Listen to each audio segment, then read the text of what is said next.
ठीक आहे, ओके. तर हे आश्चर्य करणारं विधान असेल की पाचारण पाळकांना पवित्र शास्त्रामध्ये आपल्याला दिसत नाही, की तिमथ्याला बोललेले, त्याच्यानंतर टायटसला बोलवले, पण आपल्याला नियुक्ती दिसते बायबलमध्ये. काय दिसते? सिलेक्शन आणि नियुक्ती, म्हणजे निवड आणि नियुक्ती दिसते बायबलमध्ये. ठीक आहे, जरी आपल्याला पाचारण किंवा बोलवणे थेट किंवा स्पष्ट रीतीने हे शब्द आढळत नाही, आणि आत्तापर्यंत आम्ही सर्वजण हे म्हणत होतो की आम्हाला पाचारण झाले आहे, आम्हाला बोलावलेले आहे. ठीक आहे, जरी आपण देवाने आम्हाला बोलावले आहे किंवा पाचारण केले आहे असं जरी तुम्ही तुमच्या संभाषणामध्ये वापरता, पण ते कोणत्या अर्थाने वापरावं त्याच्याकडे आपण वळणार आहे ना. पवित्र शास्त्रानुसार आणि नवीन कराराची जी मंडळी आहे त्या नवीन कराराच्या मंडळीनुसार किंवा नवीन कराराची जी मंडळी आहे आणि त्या मंडळीचा 2000 वर्षाचा इतिहास आहे, बरोबर आहे. नवीन करार आणि नवीन करारा अंतर्गत ख्रिस्तांनी स्थापलेली जी मंडळी आहे तिला 2000 वर्ष झालेले आहेत. आणि मग इतिहासामधून आपण शिकतो आणि पवित्र शास्त्रामधून आपण शिकतो दोन प्रकारच्या कॉलबद्दल, दोन प्रकारच्या पाचारणाबद्दल. पहिला आहे इंटरनल कॉल, म्हणजे अंतर्गत पाचारण. अंतर्गत पाचारण जर तुम्ही म्हणता किंवा आपण म्हणतो की आम्हाला देवानी पाळक होण्याकरिता पाचारण केले आहे, तर नेमकं त्याचा अर्थ काय आहे? तुम्ही काय सांगू इच्छिता लोकांना हे आपल्याला माहीत असणं अत्यंत गरजेचं आहे. आणि मग सगळ्यात पहिले आपण पाहत आहे अंतर्गत पाचारण, आणि त्याच्याकरिता मी विनंती करतो तुम्हाला कृपया करून 1 तिमोथेय अध्याय 3 आणि वचन 1 आणि 2 वाचावे. 1 तिमोथेय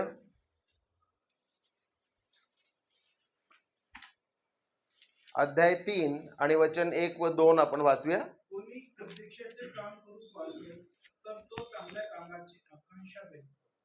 हे वचन विश्वसनीय आहे. अध्यक्ष अदृश्य स्त्रीचा पती, ओके. व्यवस्थ, स्वस्थ चित्त, सभ्य, अतिथी प्रिय, निपुण शिक्षक असा असावा. ठीक आहे. याच्यातील जे बाकीच्या गोष्टी किंवा पात्रता आहे, पास्टर कौशल काळे जे आहेत ते आपल्याला शिकवणार आहेत पाळकांची पात्रता. पण या ठिकाणी आपण विशेष करून पाचारण है ना या शब्दाचा अभ्यास आपण करणार आहोत, आणि आपण खास करून अंतर्गत पाचारणाबद्दल शिकत आहे. आणि अध्याय 3 आणि वचन 1 मध्ये म्हटलेलं आहे कोणी अध्यक्षाचे काम करू पाहतो तर तो चांगल्या कामाची आकांक्षा धरितो. ह्या ठिकाणी असं म्हटलेलं नाही की ज्याला अध्यक्ष होण्याकरिता बोलावलेले आहे तो चांगल्या कामाची आकांक्षा धरितो, पण इथे म्हटलेलं आहे की कोणी अध्यक्षाचे काम करू पाहतो तर तो चांगल्या कामाची आकांक्षा धरतो किंवा धरितो. आणि ती आकांक्षा काय आहे तर अंतर्गत पाचारण आहे. अंतर्गत पाचारण म्हणजे इंटरनल कॉल, आपल्या अंतःकरणामध्ये तीव्र इच्छा बाळगणे, तीव्र आकांक्षा धरणे, हे आपण ह्या ठिकाणी शिकत आहे. आकांक्षा म्हणजे डिझायर, इच्छा, आणि याला इंटरनल कॉल म्हणतात. हे आपण ह्या ठिकाणी स्पष्ट रीतीने शिकत आहे. आणि बायबल ह्याबद्दल आपल्याला अत्यंत स्पष्ट रीतीने शिकवत आहे की कोणी अध्यक्षाचे काम करू पाहतो तर तो चांगल्या कामाची आकांक्षा धरितो. तर हे अंतर्गत पाचारण आहे. दुसरं पाचारण जे आहे ते आहे आउटवर्ड कॉल, त्याला आपण बाह्य पाचारण म्हणतो. केवळ अंतर्गत पाचारण असणे एवढ्यावरच आपण थांबू नाही, तर बाह्य पाचारण आउटवर्ड कॉल जे आहे तो सुद्धा अत्यंत महत्वाचा आहे. बाह्य पाचारण. मग ते बाह्य पाचारण काय आहे? त्याचा अर्थ चर्चने ओळखावे, मंडळीने मान्यता द्यावी, चर्चद्वारे ओळख, मान्यता आणि पुष्टीकरण असा होतो. कन्फर्मेशन. नाहीतर मंडळीतील जर 15 लोक म्हणतील की मला अध्यक्षाचे काम करायचे आहे आणि ती आकांक्षा मी धरतो, आपल्याला 15 लोकांना पाळक करावं लागेल एकाच मंडळीमध्ये, आहे ना. तर तसं होत नाही. It does not happen. त्या प्रकारे ते होत नाही. अंतर्गत कॉल, आकांक्षा धरणे, अध्यक्षाचे काम करू पाहणे. बाह्य कॉल, मग मंडळी जी आहे ती ओळखते, मंडळी त्या व्यक्तीला मान्यता देते आणि मग पुष्टीकरण देणे हे सर्व बाह्य पाचारणामध्ये अंतर्भूत आहे. ही ओळख सुरुवातीला वैयक्तिक सदस्यांकडून प्रोत्साहन किंवा चर्चच्या वडिलांकडून, चर्चचे जे पाळक आहे त्यांच्याद्वारे अनौपचारिक समर्थनाचे रूप घेऊ शकते. तुम्हाला ते समर्थन देऊ शकतात. अनौपचारिक पद्धतीने तुम्हाला ते समर्थन देऊ शकतात. परंतु चर्च जोपर्यंत तुम्हाला त्यांचे पाळक म्हणून बोलावत नाही तोपर्यंत तुमचं पाचारण अपूर्ण राहतं. ही पवित्र शास्त्रीय पद्धत आहे आणि मंडळीच्या 2000 वर्षाच्या इतिहासाची ही पद्धत आहे. इंटरनल कॉलिंग आणि एक्सटर्नल कॉलिंग म्हणजे अंतर्गत पाचारण आणि बाह्य पाचारण. पास्टर कौशल, तुम्ही तुमच्याबद्दल काय सांगू शकता? आंतरिक पाचारण सर्व मानणार. हा ओके थोडस मला विस्तृत करून सांगावं लागेल. बरोबर. तुम्हाला नेमलं त्यावेळेस कशा रीतीने नेमलं? तुम्ही एक दिवशी सडनली पाळक झाले का? अचानकपणे? माझी नेमणूक जी आहे ती प्रथमतः माझ्या आंतरिक जे माझं पाचारण होतं ते माझं पाचारण बाह्यरित्या लोकांना दिसून आलं, नाही का. आणि ते लोकांना कळालं की या मनुष्याला देवाने बोलावलेलं आहे सेवा कार्यासाठी, आणि त्या सेवा कार्याकरिता मंडळीनं माझ्या पाचारणाला अनुमोदन दिले. अशा प्रकारे त्यांनी माझ्या डोक्यावर हात ठेवून मला दीक्षा दिली. ओके. तर माझ्याबद्दलही त्याच प्रकारचं आहे की माझं शिक्षण झाल्यानंतर मी पनवेल जवळ एक गाव आहे खोपोली, त्या ठिकाणी माझी नेमणूक झाली आणि नित्य अभ्यास देवाच्या वचनामध्ये मी रमून होतो. नित्य देवाच्या वचनाचा अभ्यास मी करत होतो आणि लोकांना त्याचा उलगडा देत होतो. देवाच्या वचनाचा उलगडा, उपदेश देणे, शिक्षण देणे. आणि मग आमचं जे मिशन होतं ते मिशन आणि त्या मंडळीचे सर्व जे लोक आहे त्यांनी समर्थन दिलं, मान्यता दिली आणि मला दीक्षा देण्यात आली. तर अशा रीतीने जे आहे मलाही देवाने ती सेवा सोपवलेली आहे. तर अंतर्गत जे आहे अंतर्गत पाचारण आणि त्याचप्रकारे बाह्य पाचारण अशा रीतीने होतं. याचे काही जिवंत उदाहरण तुम्हाला आमच्याद्वारे सुद्धा पाहावयास मिळालेले आहे. आणि तुमच्यामधून पण अनेक लोकांना आंतरिक पाचारण आणि बाह्य पाचारण ह्या दोन्ही गोष्टी मिळालेल्या असाव्यात अशी माझी आशा आहे. मंडळीच्या सेवेसाठी बोलावले जाणे हे परिपूर्ण वैयक्तिक, अंतर्गत आणि व्यक्तिनिष्ठ नाही आहे प्रियांनो. मंडळीच्या सेवेसाठी बोलावणे किंवा बोलावले जाणे हे पूर्णपणे वैयक्तिक, अंतर्गत आणि व्यक्तिनिष्ठ नाही आहे. म्हणजे फक्त मला इच्छा आहे म्हणजे ते सब्जेक्टिव्ह म्हणजे व्यक्तिनिष्ठ नाही आहे की मला व्हायचंच आहे, मला बनायचंच आहे. अ, अ, ते फक्त माझ्या हृदयावर, माझ्या इच्छेवर किंवा वैयक्तिक मतावर अवलंबून नाहीये. यात व्यक्ती आणि मंडळी, अंतर्गत इच्छा आणि बाह्य पुष्टीकरण यांचा समावेश असावा. राईट?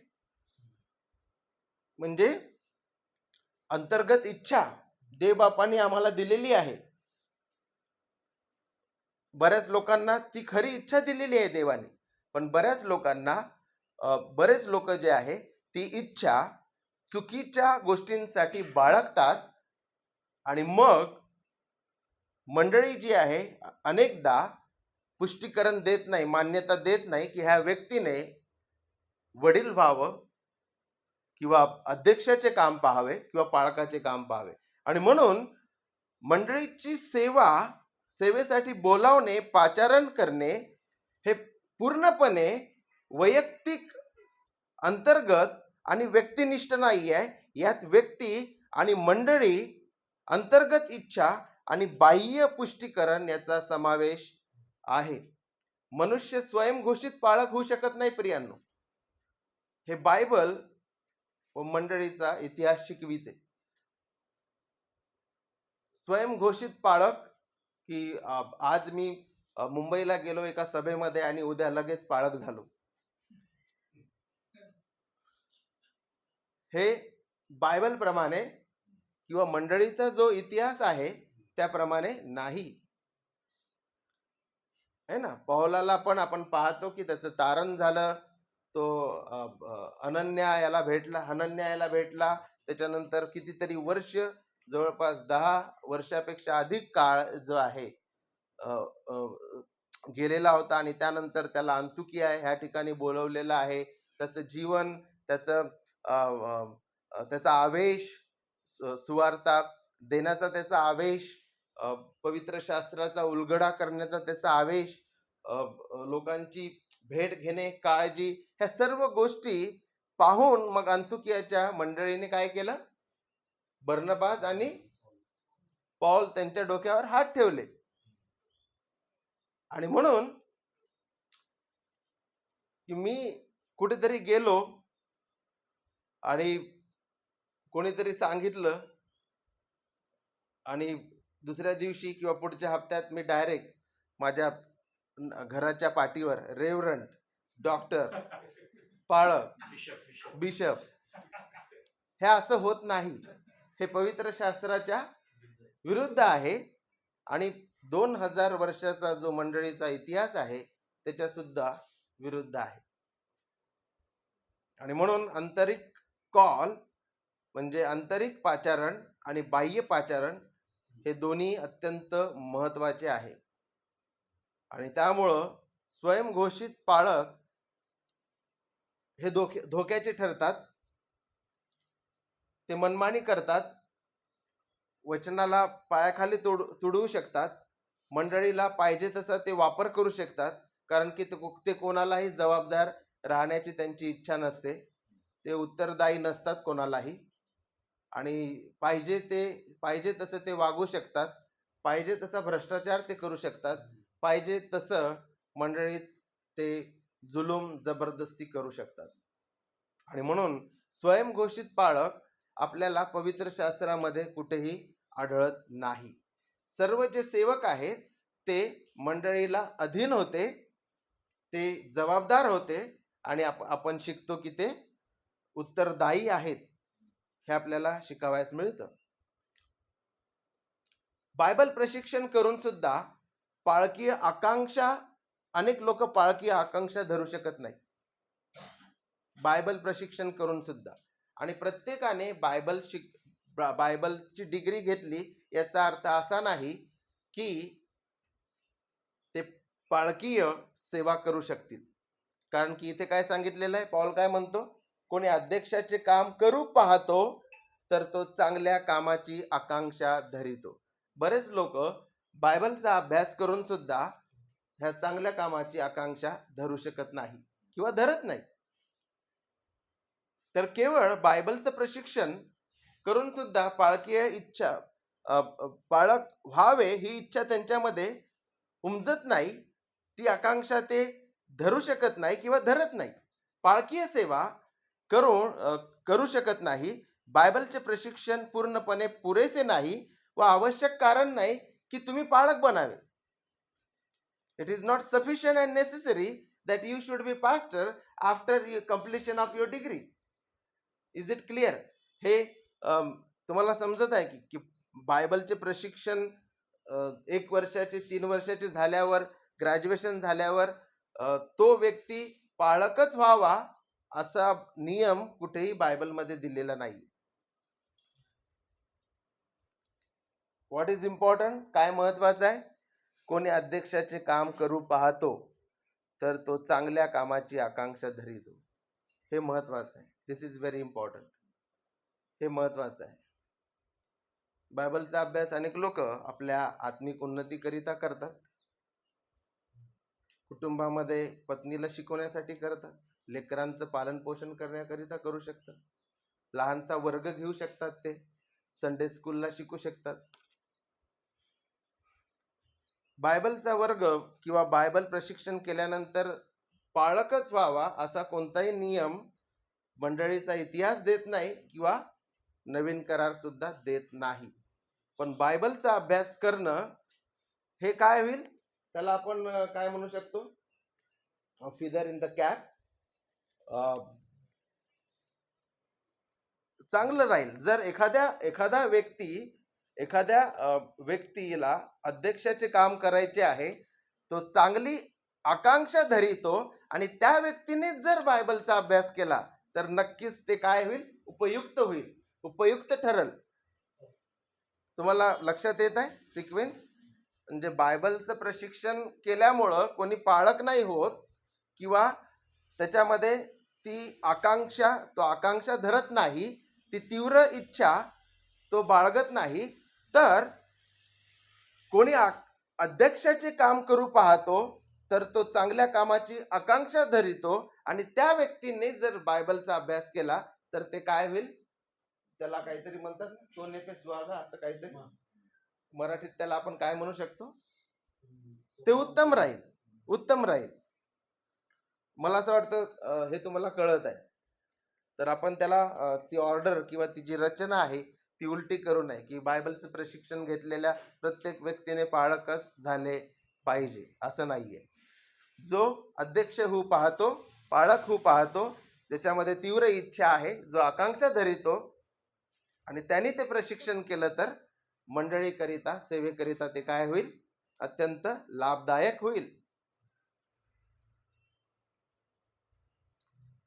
पाचारण, बायबलमध्ये पाचारण हा शब्द जो आहे कुठेही पाळकीय सेवेबद्दल वापरलेला नाहीये. बायबलमध्ये इंग्लिशमध्ये कॉल हा जो शब्द आहे, कॉल, इंग्लिशमध्ये कॉल हा शब्द आहे आणि मराठीमध्ये पाचारण हा शब्द आहे किंवा पाचारणालाच आपण बोलावणे किंवा बोलावलेले अशा रीतीने भाषांतरित करू शकतो. बायबलमध्ये कुठेही नवीन करारामध्ये तुम्हाला पाळक होण्याकरिता बोलावले आहे, पाळक होण्याकरिता पाचारण दिलेले आहे, असं कुठेही लिहिण्यात आलेलं नाहीये. पाचारण हा शब्द नेहमी आमच्या मुक्ती, उद्धार, तारणासंबंधी आणि पवित्रीकरणासंबंधी वापरण्यात आलेला आहे. नवीन करारामध्ये कॉल हा जो शब्द आहे, तारण, मुक्ती, उद्धार, पवित्रीकरण या संदर्भामध्ये वापरण्यात आलेला आहे. परंतु जरी कोणी म्हणतं की आम्हाला पाचारण झाले आहे, तर त्यांनी कमीत कमी क्लिअर राहणं गरजेचं आहे की ते काय म्हणू इच्छितात.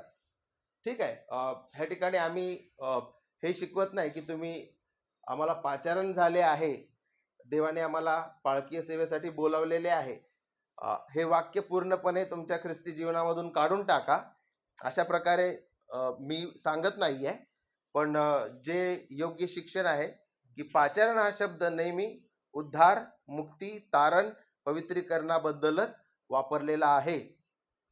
पण जर आपण देवाने मला पाळकीय सेवेसाठी पाचारण केले आहे, बोलावले आहे, हे जर म्हणतो तर कमीत कमी आमची आयडिया जी आहे, संकल्पना जी आहे ती स्पष्ट असणं गरजेचं आहे. तर आतापर्यंत आपण पाहिलं की अंतर्गत इच्छा, जर तुम्ही म्हणता की पाचारण मला देवाने दिलेले आहे, तर कमीत कमी तुम्ही हे सांगू शकता की मला अध्यक्षाचे काम करायचे आहे आणि ती आकांक्षा, तीव्र इच्छा माझ्या मनामध्ये आहे. आले लक्षात? जर तुम्ही म्हणता की मला पाचारण झाले आहे, देवाने मला बोलवले आहे, तर आम्ही काय म्हणू शकतो, त्याला कसं डिफाईन, कशा रीतीने त्याचं स्पष्टीकरण देऊ शकतो की पाळकीय सेवा मला करायची आहे आणि ती तीव्र इच्छा माझ्यामध्ये आहे किंवा ती आकांक्षा मी धरतो. ॲटलिस्ट तुम्ही अशा रीतीने ते पाचारण ह्या शब्दाचा काय करू शकता, त्या पाचारण ह्या शब्दाचं तुम्ही स्पष्टीकरण देऊ शकता आणि ते अत्यंत शास्त्रीय आहे. कारण की ते आपल्याला कुठे पाहायला भेटत आहे, 1 तिमोथी अध्याय 3 आणि वचन 1 मध्ये.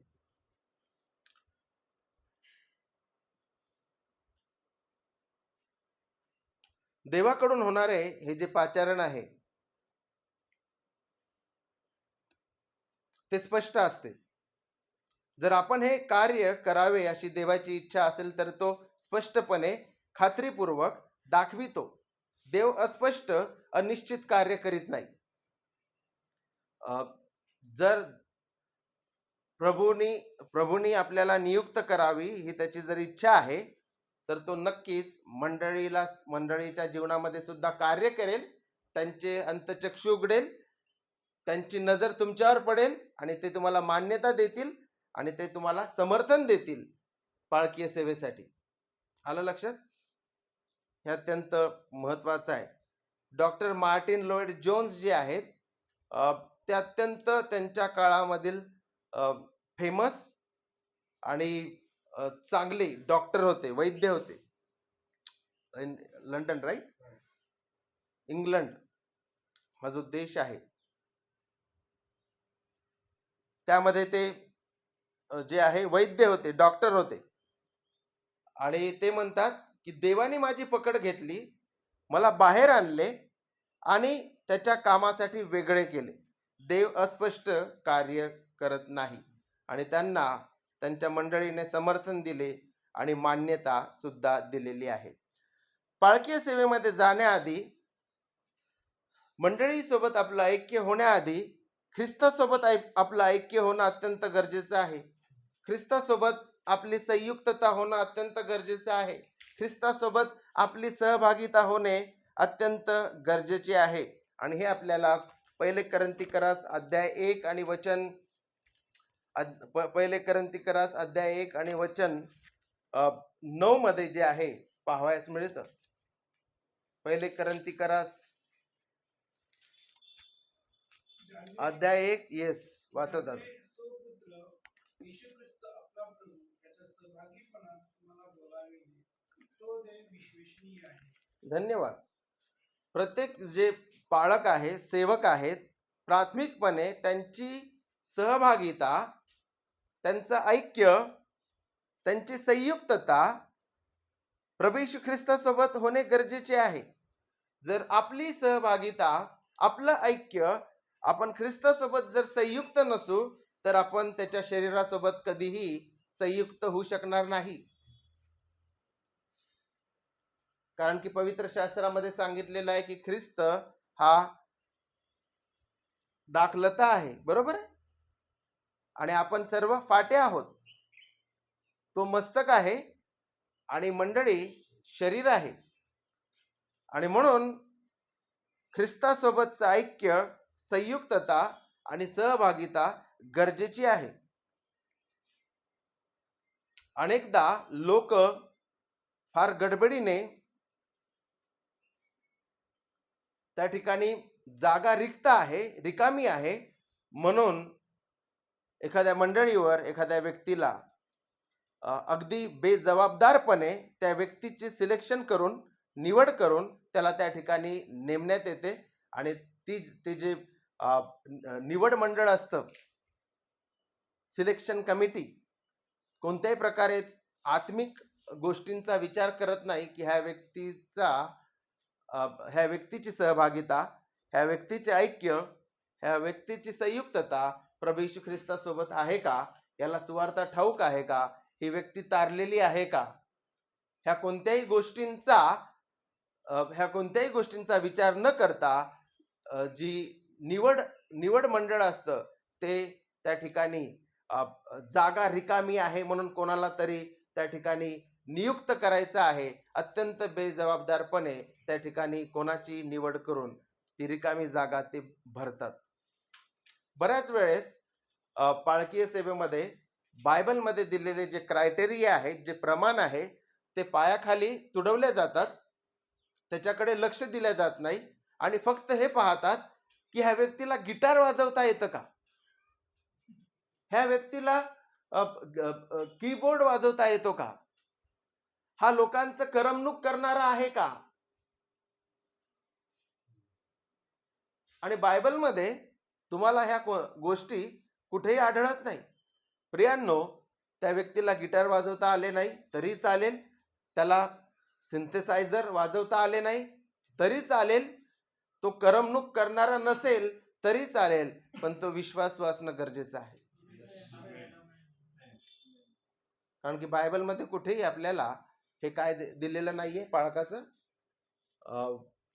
क्वालिफिकेशन दिलेलं आले नाही, क्वालिफिकेशन जे आहे ते दिलेलं नाहीये की याला गिटार वाजवता आलंच पाहिजे.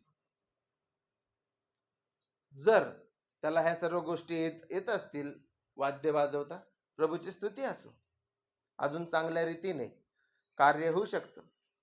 परंतु असं समजू नका की तो व्यक्ती जो आहे त्याला वाद्य वाजवता येत नाही तर तो पाळकीय सेवेच्या पात्र नाही, लायक नाही, असं समजणं हे पवित्र शास्त्राच्या विरोधात आहे प्रियांनो. आणि म्हणून त्या व्यक्तीची प्रभू येशू ख्रिस्तासोबत ऐक्य, संयुक्तता, सहभागिता असणं अत्यंत गरजेचं आहे. जुन्या करारामध्ये आपण पाहतो मोशेचं उदाहरण, त्याला पाचारण झालं. जुना करार आणि नवीन करार हे दोन वेगळे आहे. जुन्या करारातील गोष्टी ह्या वेगळ्या आहेत, निराळ्या आहेत. नवीन करारातील गोष्टी ह्या निराळ्या आहेत, हे आपल्याला समजणं गरजेचं आहे. काही गोष्टी थांबलेल्या आहेत, काही गोष्टी आजही सुरू आहेत, कंटिन्यू आहेत, आणि काही गोष्टी डिस्कंटिन्यू आहेत, हे आपल्याला समजणं अत्यंत गरजेचं आहे. जुन्या करारामध्ये मोशेला पाचारण करण्यात आलेलं होतं आहे ना, ते जडतं झुळूक अरण्यात मेंढरे चारत असताना आपण पाहतो की प्रभूने त्याला पाचारण केले. मोशेला परमेश्वराच्या पावित्र्याची जाणीव झाली. देव अत्यंत पवित्र आहे आणि जी कामगिरी मोशेला त्यांनी दिलेली आहे ती करण्यास तो लायक किंवा पात्र किंवा समर्थ नाही, याची सुद्धा त्याला जाणीव झाली. प्रियांनो, ज्यावेळेस देवाने मोशेला बोलवलं, मोशेला देव सर्व समर्थ आहे, तो अनादी कालापासून आहे, देव अत्यंत पवित्र आहे आणि ज्या कामासाठी देवाने मोशेला बोलवलेलं आहे ते करण्याकरिता तो सक्षम नाही, याची जाणीव त्याला झाली. प्रियांनो, आणि अशी जाणीव होणे हे तुमच्या अंतःकरणामध्ये कृपेचं कार्य सुरू आहे हे दर्शविते.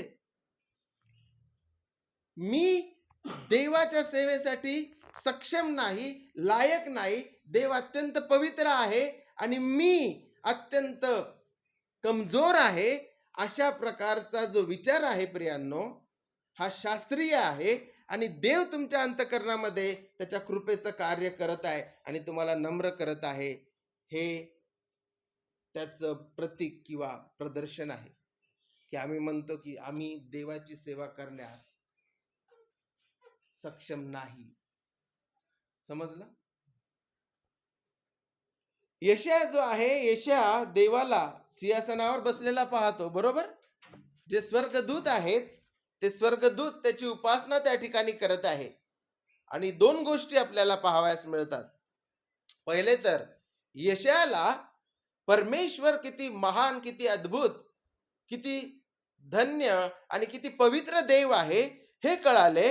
आणि ते कळाल्यानंतर त्याला त्याची अपात्रता कळाली. यशाया म्हणाला की मी अशुद्ध ओठांचा मनुष्य आहे. काय आपण सर्व जे सेवक आणि पाळक आहोत, देवाचं पावित्र्य पाहिल्यानंतर काय आम्हाला आमची कमकुवतता, आम्हाला आमची अपवित्रता, आम्हाला आमची पापे दिसतात का? देवाच्या पावित्र्यामध्ये आम्हाला आमची पापे दिसणं अत्यंत गरजेचं आहे प्रियानो.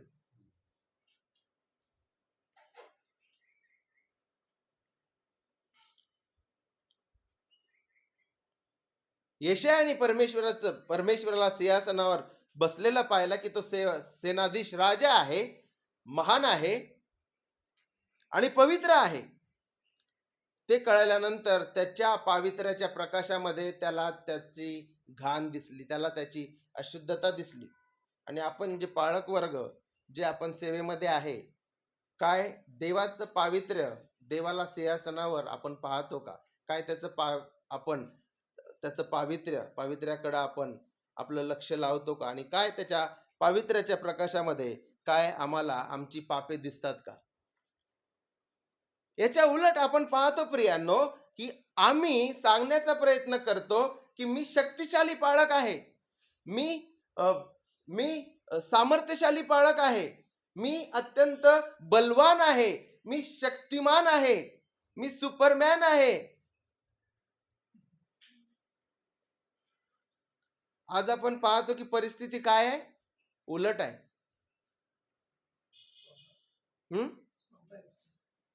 स्पर्धा आहे.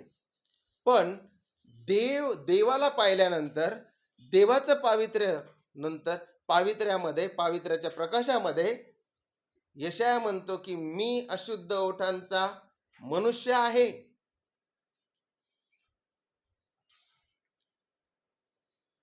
पण आजची परिस्थिती काय आहे? उलटी आहे.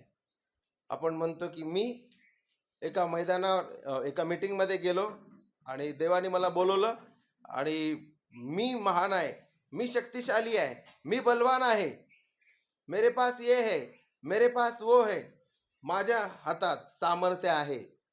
यशाया काय म्हणाला? मी अशुद्ध ओठांचा माणूस आहे.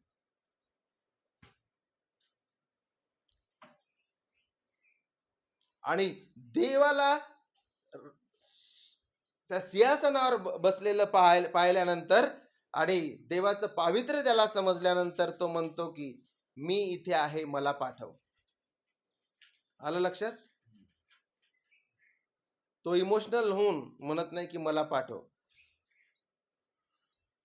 देव कोण आहे हे समजल्यावर तो म्हणतो की मला पाठव, मी ह्या ठिकाणी आहे, मला पाठव. हे आपल्याला जुन्या करारामधून शिकावयास मिळतं की जे संदेष्टे आहेत त्यांचं पाचारण कशा रीतीने झालेले आहे. नवीन करारामध्ये आपण पाहतो पौल आणि पेत्र काय म्हणतो? प्रभूजी मजपासून निघून जा, मी पापी मनुष्य आहे. त्यालाही ख्रिस्त किती समर्थ आहे, ख्रिस्ताचं देवत्व, ख्रिस्त सर्व समर्थ, सर्व ज्ञानी, शक्तिशाली आहे हे कळल्यानंतर पेत्राला सुद्धा त्याची अपात्रता कळाली. प्रियांनो, जे आपण सर्व सेवेमध्ये आहोत, काय आपल्या संदर्भामध्ये पण ही गोष्ट खरी आहे का? की काय आपण बलवान, शक्तिमान, सर्वसमर्थ आणि मी कोणीतरी फार महान आहे म्हणून मला पाचारण मिळाले, अशा रीतीने आपण सेवा करत आहे का? पुन्हा आपण ह्या विचाराकडे वळूया. पाचारण, देवाने मला पाचारण केले. आता कोणीतरी 2-3 जण नवीन आले. आता एक 5 मिनिटं आधी कोणी जॉईन झालं क्लास? ओके, 2 जण. येस. तुमचं नाव बंधू? पास्टर विश्वास सोनवणे. तुमचं? पास्टर रशीद गुजरे. आपलं स्वागत आहे. आतापर्यंत आम्ही पाहिलं की जे पाळक होऊ इच्छितात त्यांना 2 प्रकारचे, जे बायबलमधून आपण पाहिलेलं आहे, 2 प्रकारचे कॉल किंवा पाचारण. पहिला आहे अंतर्गत पाचारण. होत आहे? अंतर्गत पाचारण. आणि अंतर्गत पाचारण काय आहे तर पहिले तिमोथी 3:1 मध्ये सांगितलेलं आहे की कोणी अध्यक्षाचे काम करू पाहतो तो चांगल्या इच्छेची किंवा आकांक्षा चांगली आकांक्षा तो धरितो, तर त्याला आपण आंतरिक पाचारण म्हणतो. पण फक्त आंतरिक पाचारण काय आहे ते पुरेसं नाही. आणि बाह्य पाचारण काय आहे? ज्या व्यक्तीला जो व्यक्ती अध्यक्षाचे काम करण्याकरिता चांगली आकांक्षा धरितो त्याच्या मनामध्ये, मंडळी ते पाहते खरोखर ह्या कामासाठी हा पात्र आहे का, लायक आहे का, निपुण शिक्षक आहे का, शिक्षण देण्याची याची कुवत आहे का, समर्थत्व आहे का. आणि मग मंडळी जी आहे त्याला मान्यता देते, पुष्टीकरण देते, समर्थन करते आणि त्या व्यक्तीला दीक्षा देऊन पाळक म्हणून नेमण्यात येते. तर ते बाह्य पाचारण झालं. अंतर्गत पाचारण आणि बाह्य पाचारण. आणि काही उदाहरण जुन्या करारातून आपण पाहिले की ज्या वेळेस यशया मोशे यांना मोशेला आणि यशयाला देवाने बोलविलं त्यावेळेस ते कसे नम्र झाले आणि ते देवाचं कार्य करण्यास सक्षम नाहीत याची जाणीव त्यांना झाली, कारण की देव कोण आहे आणि त्याच्या कामाची जी जबाबदारी आहे ती त्यांना कळाल्यानंतर ते नम्र झाले, हे आपण पाहिलं. आणि त्याच प्रकारे पेत्राचं उदाहरण पाहिलं की पेत्र सुद्धा म्हणतो की प्रभूजी मजपासून निघून जा, कारण की मी पापी मनुष्य आहे. आणि काय आमच्याबद्दल सुद्धा हे खरं आहे का? आणि मला असं वाटतं की आपण ह्या ठिकाणी जे सर्व बसलेले आहोत आपल्या संदर्भामध्ये पण हे सत्य असावं की आम्ही सुद्धा प्रभूजवळ जेव्हा आलो त्यावेळेस आम्हाला सुद्धा देव किती पवित्र आहे आणि आम्ही किती अशुद्ध आणि अपात्र आहे याची जाणीव झाली असावी. आणि असेच लोक जे आहे देवाच्या सेवेसाठी जे आहे उपयुक्त ठरतात, ज्यांच्या अंतःकरणामध्ये देवाच्या कृपेचं कार्य झालेलं आहे. आणि त्याच प्रकारे आपण हे सुद्धा पाहिलं आतापर्यंत की जे पाळक होऊ इच्छितात त्यांची आणि ख्रिस्ताची संयुक्तता, सहभागिता आणि ख्रिस्तासोबत ऐक्य होणं अत्यंत गरजेचं आहे. जर आपण ख्रिस्ताचे नाही तर आपण ख्रिस्ताच्या मंडळीचे कधीही होऊ शकत नाही. जर आपण ख्रिस्ताचे नाही तर आपण ख्रिस्ताच्या मंडळीचे कधीही होऊ शकत नाही. आणि म्हणून प्रभू येशू ख्रिस्त पुनरुत्थानानंतर पेत्राला म्हणतो, काय तू मजवर प्रीती करतो का? होय, माझी मेंढरेचा. काय तू मजवर प्रीती करतो का? माझी मेंढरेचा. काय तू मजवर प्रीती करतो का? माझी मेंढरेचा. जर ख्रिस्तासोबत आमची सहभागिता नसेल, ख्रिस्तावर प्रीती नसेल, तर देवाच्या मेंढरांवर आम्ही कधीच प्रीती करू शकणार नाही. त्यांची आम्ही गळचेपी करू, एक्सप्लॉइट करू आपण त्यांना. जर ख्रिस्तावर आम्ही प्रीती जर करत नसू तर आपण त्यांची पिळवणूक करू, मेंढरांची पिळवणूक करू, जर आपल्याला हे कळालं नाही तर. आणि नवीन करारातील काही जे उदाहरण आहे आतापर्यंत आपण पाहिलेले आहे.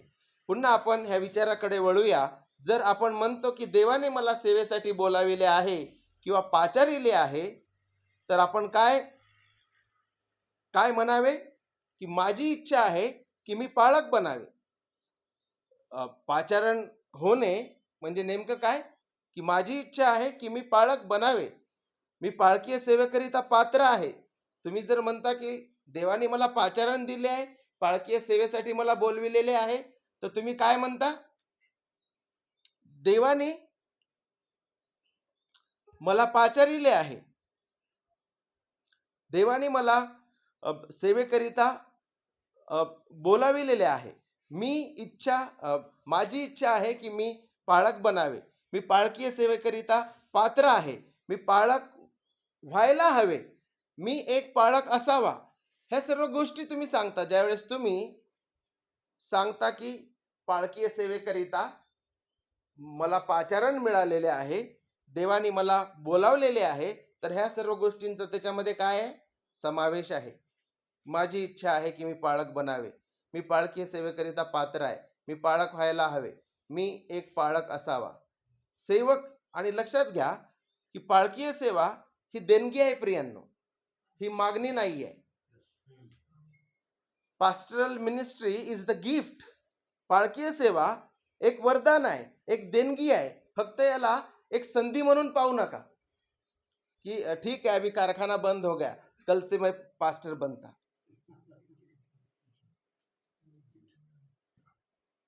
Okay, this is a gift. ही देणगी आहे, ही वरदान आहे. प्रभू येशू ख्रिस्तानी दिलेली देणगी आहे आपल्याला पाळकीय सेवा. आणि उत्तम आणि चांगले व विश्वासू पाळक हे मंडळीकरिता देणगी आहे. सगळ्यात पहिले ख्रिस्त आपल्याला देणगी देतो, पाळकीय सेवा ही देणगी आहे. आणि आपण जे विश्वासूपणे हे कार्य चालवितो ते मंडळीकरिता देणगी आहे, हे समजून घ्या. आणि यामध्ये संडे स्कूलचा वर्ग चालविणे, पाळकीय सेवेमध्ये कोणत्या गोष्टी अंतर्भूत आहेत. संडे स्कूलचा वर्ग चालविणे, पुरुषांना शिक्षण देणे, स्त्रियांचे वर्ग चालविणे, तरुणांचे वर्ग घेणे आणि पूर्ण वेळ शिक्षण देण्याच्या कार्यात लवलीन तत्पर राहणे, व्यस्त राहणे ही ख्रिस्त व त्याच्या मंडळीकडून मिळालेली देणगी आहे. सर्व काळ, सर्व जीवनभर ख्रिस्ताचं शिक्षण किंवा पवित्र शास्त्राचा उलगडा लोकांना देणे ही ख्रिस्ताकडून मिळालेली आपल्याला देणगी आहे प्रियांनो. आणि म्हणून अमूल्य अशी देणगी आहे. आणि आपल्याला त्या सेवेकडे, पाळकीय सेवेकडे त्या दृष्टिकोनातून पाहणं अत्यंत गरजेचं आहे. आणि जर ख्रिस्ताने मला ही देणगी आहे हे मला जर आपल्याला हे समजलं असेल तर तसे केल्यामुळे आपण नित्य कृतज्ञ असू. वी विल बी थँकफुल, धन्यवादित असू. कारण की मी जो अपात्र आहे, मला त्याच्या मेंढरांवर अध्यक्ष म्हणून नेमलेला आहे आणि ख्रिस्तानी मला ही देणगी दिलेली आहे. त्यासाठी मी जीवनभर कृतज्ञ असेल. मी कुरकुर करणार नाही, चुकीच्या मागण्या करणार नाही. त्याऐवजी मी हर्षाने व धन्यवादित हृदयाने सेवा करेन. आणि आता पुढे आपण शिकत आहे, जे ऑलरेडी पाळक आहे किंवा मंडळी आहे आणि कोणी येऊन तुम्हाला म्हणतं की मला अध्यक्ष व्हायचे आहे, मला पाळक व्हायचे आहे, आणि ही तीव्र इच्छा माझ्या अंतःकरणामध्ये आहे, याची मी आकांक्षा धरतो. तर आपली जबाबदारी काय आहे? जर कोणी म्हणतं की मला पाळक व्हायचे आहे आणि ही तीव्र इच्छा माझ्या मनामध्ये आहे, तर मंडळी किंवा जे इतर पाळक आहेत त्यांच्या कोणत्या 4 जबाबदाऱ्या आहेत त्याकडे लक्ष देऊया आपण. सगळ्यात पहिले सुसज्ज करणे, दुसरं प्रोत्साहित करणे, तिसरं मूल्यांकन करणे किंवा सुसज्ज करणे, प्रोत्साहित करणे, मूल्यांकन करणे किंवा त्यांची योग्यता पारखणे. ते पाळक होण्याच्या लायकीचे आहे की नाही हे मंडळीतील वडील पारखतील. आणि चौथं, त्या लोकांप्रती सहनशील असा. जर कोणी म्हणतं की मला पाळक व्हायचे आहे आणि ही तीव्र इच्छा माझ्या अंतःकरणामध्ये आहे, तर मंडळीचं कर्तव्य काय आहे? आणि जर त्या मंडळीमध्ये कोणी ऑलरेडी एक पाळक असेल तर त्याचं कर्तव्य काय आहे, हे आपण ह्या 4 मुद्द्यांद्वारे शिकत आहे. कोणते आहेत ते 4 मुद्दे सांगू शकता? पहिलं सुसज्ज, प्रोत्साहित करणे, योग्यता पाहणे आणि सहनशील, त्यांच्या प्रती सहनशील असा. सुसज्ज कशा रीतीने आपण करू शकतो? त्यांना मंडळीमध्ये प्रशिक्षण द्या. ज्यांना पाळक व्हायचं आहे त्यांना मंडळीमध्ये काय द्या? प्रशिक्षण द्या. जे अध्यक्ष होण्याची आकांक्षा किंवा तीव्र इच्छा बाळगतात त्यांचे शिष्यत्वाचे वर्ग घ्या. आणि अशा रीतीने आपण त्यांना सुसज्ज करू. दुसरी गोष्ट, आपण त्यांना प्रोत्साहित करू. ज्यांच्या अंतःकरणामध्ये अध्यक्ष होण्याची तीव्र इच्छा आहे, पाळक होण्याची तीव्र इच्छा आहे, त्यांना आपण प्रोत्साहित करू. मंडळी व पाळक ह्या नात्याने दुसऱ्यांच्या दानांमध्ये आनंदित करा.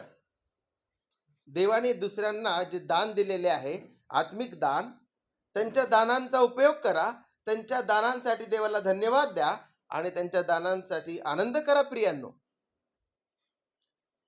देवाच्या राज्यासाठी ते फळ देत आहे यासाठी हर्षित व्हा. त्यांच्या प्रयत्नांना प्रोत्साहित करा. त्यांचे प्रयत्न कदाचित चुकांनी भरलेले असतील तरी प्रोत्साहन द्या. प्रेमाने व सौम्यतेने त्यांच्या चुका सुधरवा.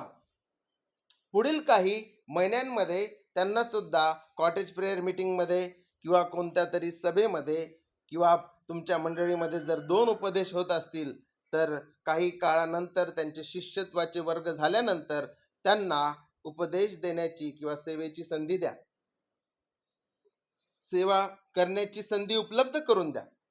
इतरांचे दाने ओळखून त्यांना संधी उपलब्ध करून देणे ही तुमची ख्रिस्ताप्रमाणे असलेली सेवा आहे. प्रियांनो, बऱ्याच मंडळांमध्ये जे पाळक होऊ इच्छितात त्यांना प्रोत्साहन दिले जात नाही. प्रियांनो, कारण की एक जो व्यक्ती तो त्या मंडळीमध्ये डॉन सारखा वावरतो. मैं हूँ डॉन, अरे दीवानो मुझे पहचान. मी कबरेत जाईपर्यंत हे पुलपीट सोडणार नाही. लोकांना त्याचे उपदेश पण समजून नाही राहिले. आता वृद्ध झालाय. पण तरुण वर्ग आहे, देवाने त्यांना दान दिलेलं आहे, ते निपुण शिक्षक आहेत, पण ते इतरांसाठी संधी उपलब्ध करून देत नाही, कारण की त्यांना सुवार्ता, मिशन आणि देवाचं कार्य समजलेलं नाहीये. मी ऐकलंय की काही जागी जे आहेत पुलपीटवरून असं सांगतात की मी गुंडा आहे आणि मला ह्या पदावरून जर काढायचा प्रयत्न केला तर खून खराबी करेल. मिरज, सांगली ह्या भागामध्ये मी ऐकलं असं. तिथलच्या लोकांनी सांगितलं, कारण की तिथे आम्ही वर्ग चालवत होतो. जेव्हा मी झगा घालतो मी पाळक आहे, झगा काढल्यावर मी गुंडा आहे.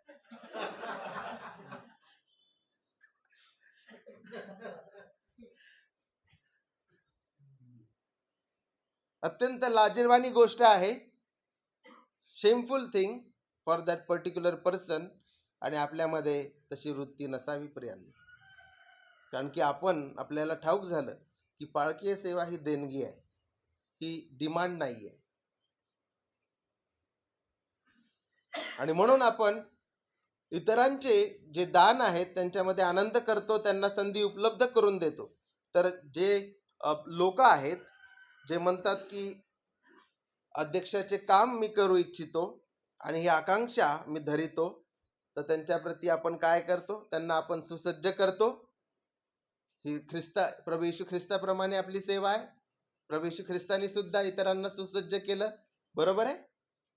त्यानंतर प्रोत्साहित करणे, त्यांच्यासाठी संधी उपलब्ध करून द्या. त्यानंतर प्रियांनो, मूल्यांकन करा. योग्य पारखणे, त्यांना योग्य पारखणे. जे अध्यक्ष किंवा पाळक होण्यास आकांक्षा धरता, मंडळीने व वडिलांनी प्रामाणिकपणे व कृपाळूपणे अभिप्राय द्या. वडिलांनी धैर्याने सांगावे की वाट पहा, आम्ही आता तुझ्या डोक्यावर हात ठेवू शकत नाही, तुला दीक्षा देऊ शकत नाही. वडिलांनी धैर्याने सांगावे की थोडे काळ थांब, पॉज घे. वडिलांनी धैर्याने आणि कृपाळूपणे सांगावे, दुसरा कामधंदा कर, ऑटो चालव, कंपनीमध्ये काम कर, हे काम तुझ्यासाठी नाहीये. जर त्या योग्य रीतीने पारखलं त्याला मंडळीने आणि पाळकाने, तर वडिलांनी त्यांना सांगावे की अजून तुला वाढायची गरज आहे, आम्ही झटपट तुझ्यावर हात ठेवू शकत नाही, थोडा वेळ थांब, थोडे थांब. आणि तिसरी गोष्ट, काहीतरी दुसरं काम पहा. जर त्याच्यामध्ये कोणत्याही प्रकारचं मंडळीप्रती अ, अ, मंडळीप्रती कोणत्याही प्रकारचं ओझं, ख्रिस्ताच्या मेंढरांप्रती जे आहे तो लक्ष देत नसेल, तो कृपाळू नाही, अ, तो शिक्षण देण्यामध्ये तो निपुण नसेल, त्यांनी आपलं जीवन पवित्र शास्त्रामध्ये ओतलेलं नसेल, कांदे विकू द्या त्याला, किंवा कंपनीमध्ये काम करू द्या, किंवा डॉक्टर होऊ द्या, किंवा इंजिनियर होऊ द्या. I hope you are understanding. कारण की गंभीर सेवा आहे. This is serious work. तुम्ही लोकांचा आत्मिक खून करायसाठी त्याला नेमू नका. He can kill people spiritually. आत्मिक रीतीने लोकांचा तो नाश करेल तो व्यक्ती. आणि असे बरेचसे लोक आहेत की जे बायबल प्रशिक्षण झाल्यानंतर जे आहेत, त्यांना पाळकाचं काम करण्याची इच्छा होती, आमच्या देखरेखीखाली होते, पण कुठेही त्यांच्यामध्ये देवाच्या लोकांप्रती जी आहे प्रीती, लोकांप्रती कळवळा, नम्रता दिसून आली नाही. त्याचप्रकारे वचनामध्ये त्यांनी कधी आपलं अंतःकरण ओतलं नाही, आणि ज्या गोष्टींमध्ये त्यांना नसायला पाहिजे त्या गोष्टींमध्ये त्यांनी आपल्या जीवनाचा भरपूर वेळ दिला, जेणेकरून ते वचनाचा उलगडा करू शकले नाही, शिक्षण देऊ शकले नाही, आणि ते ह्या कामामध्ये जे आहे ते अपयशी ठरले, आणि त्यामुळं मंडळीने त्यांच्यावर हात ठेवले नाही. तर मूल्यांकन करणे, स्वतःचं मूल्यांकन करणे, आणि त्याच प्रकारे मंडळीने आणि जे पाळक आहेत, जे पाळक होऊ इच्छितात, त्यांचं प्रामाणिकपणे आणि कृपाळूपणे मूल्यांकन करणे, करून अभिप्राय देणे गरजेचं आहे. वडिलांनी सांगावं, वाट पहा, थोडे थांब, किंवा काहीतरी दुसरं कामधंदा कर. आशा करतो की तुम्हाला समजत असेल. त्याच्यानंतर त्यांना प्रोत्साहन द्या. जर तो कॅन्डिडेट, ते लोक चांगले आहेत, तर त्यांना प्रोत्साहन द्या. इतरांना वाढण्यास व फळ देण्यास वेळ द्या. विश्वासू परंतु प्रभावी नसलेल्या, कधी कधी लोक विश्वासू असू शकतात परंतु ते प्रभावी नाही आहेत, अशा वेळेस सुद्धा त्यांना प्रोत्साहन द्या. त्यांचे उपदेश विश्वासू असतील, सत्य शिक्षण ते देत असतील, पण ते प्रभावी नसतील तरी त्यांना त्यांच्याप्रती सहनशील राहा, त्यांना प्रोत्साहन द्या. येणाऱ्या दिवसात मंडळीकरिता ते आशीर्वाद ठरू शकतील. आपल्या सर्वांना याची जाणीव होणं गरजेचं आहे की आपण कोणीही सदा सर्व काळ करिता त्या पुलपीटवर नाही आहे. याची जाणीव आपल्याला होणं फार गरजेचं आहे. पाळकीय सेवेला चमत्कारिक सेवा समजू नका प्रियांनो, किंवा पाळकाला शक्तिमान समजणं सोडून द्या. बलवान किंवा शक्तिमान किंवा पाळकांना सेलिब्रिटी करून ठेवू नका. स्वतःला जर आपण पाळक आहे तर आपण स्वतःला मी एक चमत्कारिक सेवा करत आहे, किंवा मी एक शक्तिमान आहे, मी एक बलवान आहे, सर्वसमर्थ आहे, आणि मला एक सेलिब्रिटी व्हायचं आहे, अशी जर आकांक्षा धरिता, तर तुम्ही ह्या पोस्ट करिता पात्र नाहीये. आपण ह्या पोस्ट करिता पात्र नाही. आपण राजीनामे द्यावे.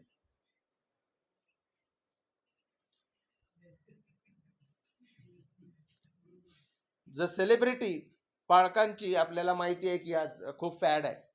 माझ्या मंडळीमध्ये जर एखादा सिनेमामधून ख्रिस्ती झालेला व्यक्ती, एखादा स्टार, जर तो माझ्या मंडळीमध्ये आला तर त्याला साधा सभासदासारखंच बसावं लागल, आणि पाळखाने येताना मीच वचनाचा उलगडा करेन. In our church we don't entertain celebrities. कारण की मी माझ्या मंडळीचा पाळक आहे, आणि ती जबाबदारी मला मंडळीने दिलेली आहे. ते काम सेलिब्रिटी प्रिचर किंवा सेलिब्रिटी टीचर किंवा बॉलिवूड मधून पाळक झालेला किंवा बॉलिवूडचा एखादा व्यक्ती ख्रिस्ती झाला तर माझ्या पुलपीटवर त्याला जागा नाहीये. त्याचं मी स्वागत करेन आणि त्याला त्या रविवारचा उपदेश, माझा उपदेश ऐकावा लागेल.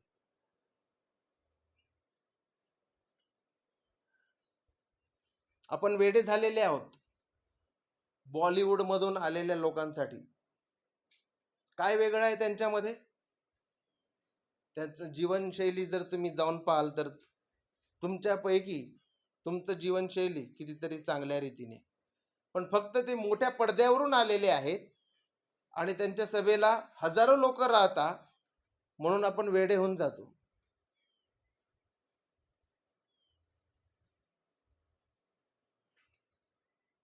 पाळकीय सेवेला चमत्कारिक सेवा किंवा पाळकाला शक्तिमान समजणं सोडून द्या.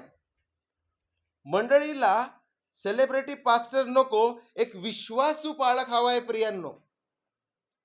Our churches do not need celebrity pastors, we need faithful pastors.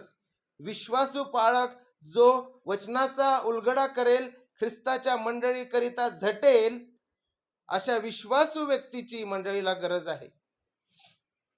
जो उन्हात पावसात दुःखात सुखात हॉस्पिटलमध्ये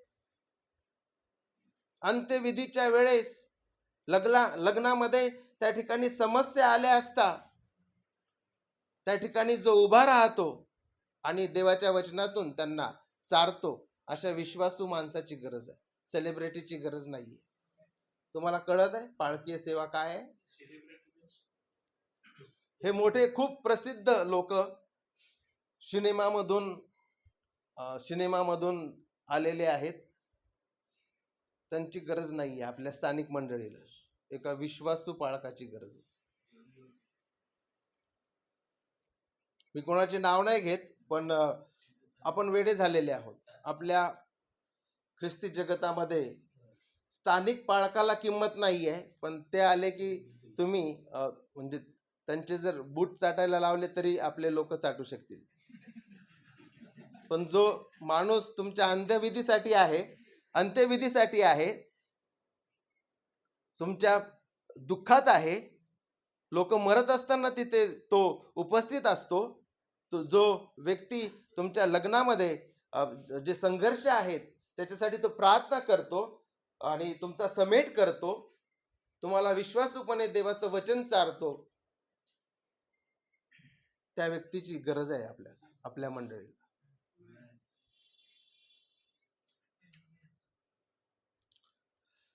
आणि बाळकांना शक्तिमान समजणं सोडून द्या, कारण की तोही मातीतून आला आणि तो मातीत जाणार आहे, इन्क्लुडिंग मी पण आणि आपण सर्वजण.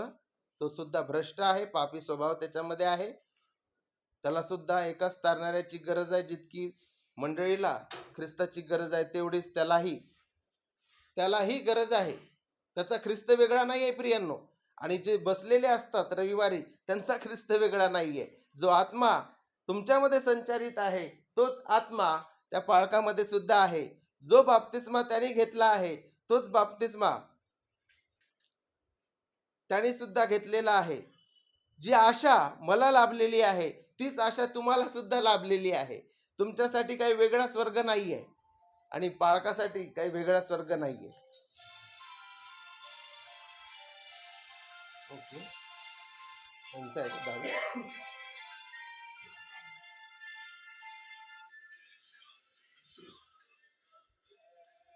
तो सुद्धा भ्रष्ट आणि पापी स्वभावात आहे, त्याला सुद्धा तारणाऱ्याची गरज आहे. तो सुद्धा आजारी पडतो आणि मरतो.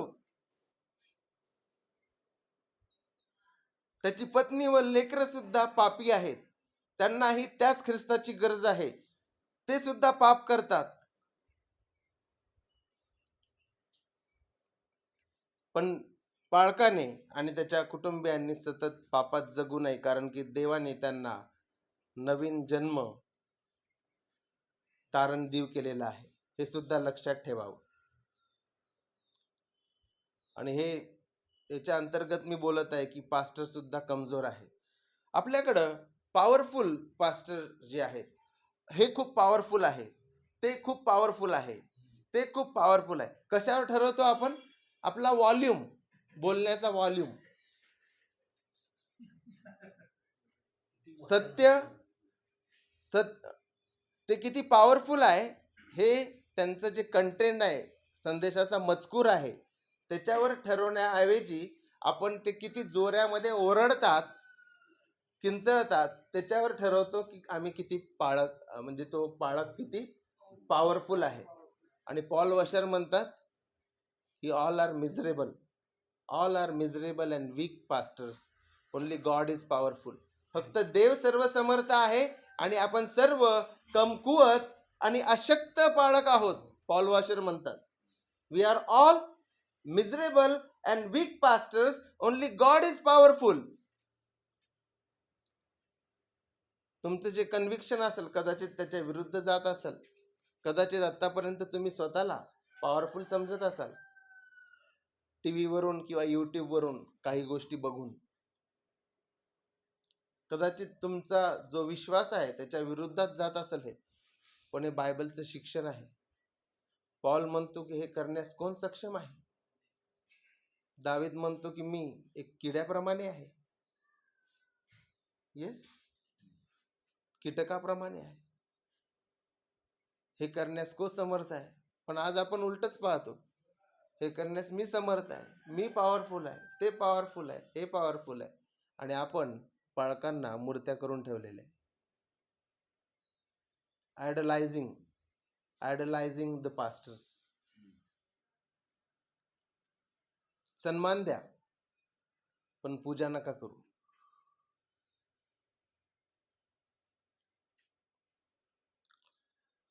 त्याच प्रकारे जर इतर विश्वासी किंवा विश्वासणारे जर इतर कष्ट कामधंदा करतात तर ते पाळकापेक्षा काही कमी दर्जाचे नाहीये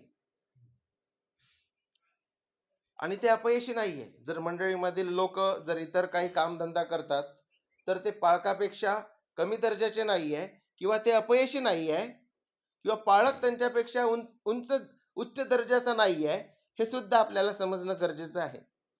मंडळीमध्ये शिक्षण देण्याचे दान जरी अनेक लोकांना असले तरी सर्व पाळक किंवा वडील होऊ शकत नाही. हे पौलाने 1 कोरिंथ 12 मध्ये शिकवले आहे. संपूर्ण शरीर एक अवयव नसते प्रियांनो, तर अनेक अवयव मिळून एक शरीर असते, हे आपल्याला पौलानी 1 कोरिंथ अध्याय 12 मध्ये शिकविलेलं आहे. तुम्ही पाळकीय सेवेची आकांक्षा धरीत असाल तर ते केवळ खऱ्या सेवेकरिता धरताय का,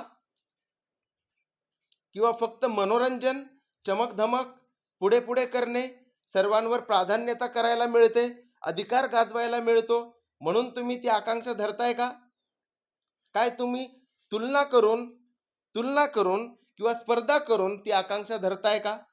किंवा मला ती पोस्ट, ती पोझिशन हवी यासाठी तुम्ही आकांक्षा धरत आहे का?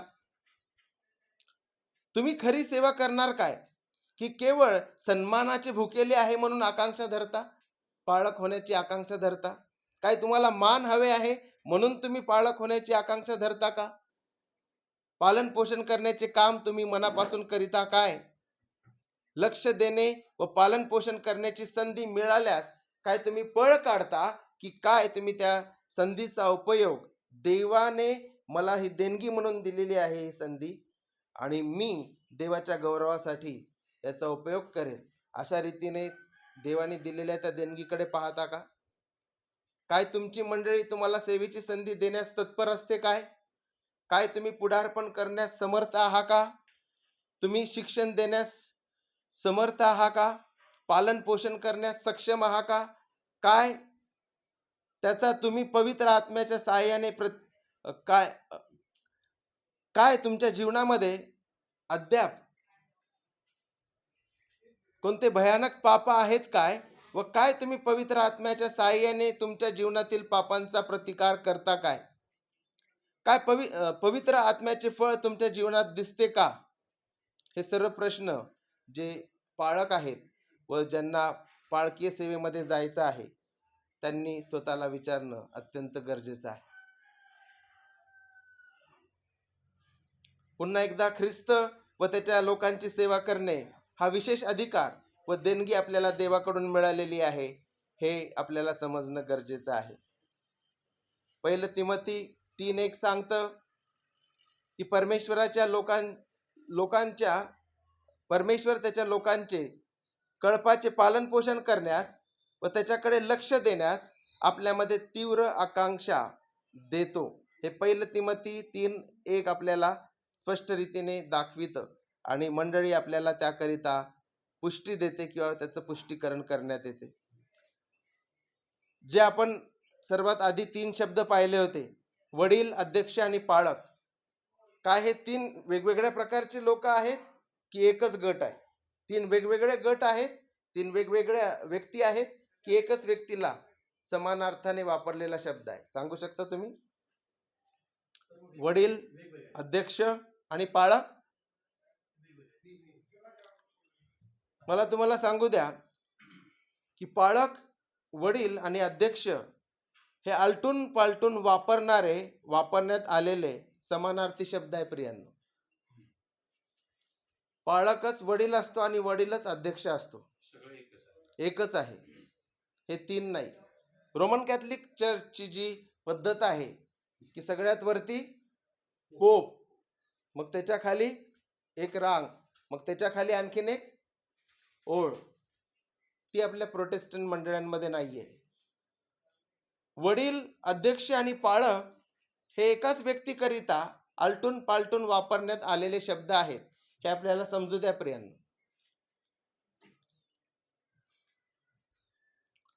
ते समानार्थाने नवीन करारामध्ये वापरलेले शब्द आहेत. आणि त्याचा अर्थ काय आहे थोडक्यामध्ये आपण पाहूया. वडील हे पद आहे. वडील हे काय आहे? पद आहे, मंडळीचं पद आहे. आणि पाळक हे कशावर भर देतं? त्याच्या कार्यावर आणि पालन पोषण करण्याच्या कृतीवर भर देतं. हे लक्षात घ्या. पुढील पद आहे पाळक. पद पाळक. वडील हे पद आहे आणि पाळक हे कार्य आहे, जबाबदारी आहे, कृती आहे, म्हणजे पालन पोषण करण्याची. आणि अध्यक्ष लक्ष देणे या त्याच्या जबाबदारीवर जे आहे तो शब्द भर देतो खास करून. आणि म्हणून नवीन करारामध्ये 3 वेगवेगळे शब्द ह्या एका कार्याकरिता किंवा ह्या एका व्यक्तीला वापरलेले आहे. अध्यक्ष, पाळक आणि वडील. पुन्हा एकदा सांगू इच्छितो, वडील हे काय आहे? पद आहे, ऑफिस आहे. आणि वडील जे काम करतो त्याला काय म्हणतात? पास्टरिंग, पालन पोषण करणे. आणि म्हणून त्याला काय म्हटलेलं आहे? पाळक. त्याच्या कामावर, पाळक ह्या शब्दाद्वारे वडिलांच्या कामावर भर देण्यात आलेला आहे. आणि अध्यक्ष जे आहे ते लक्ष देतात, निरीक्षण करणे आणि लक्ष देणे, त्यांच्या त्या कृत्यावर भर देण्यात आलेला आहे. मला असं वाटतं हे क्लिअर असावं तुमच्याकरिता.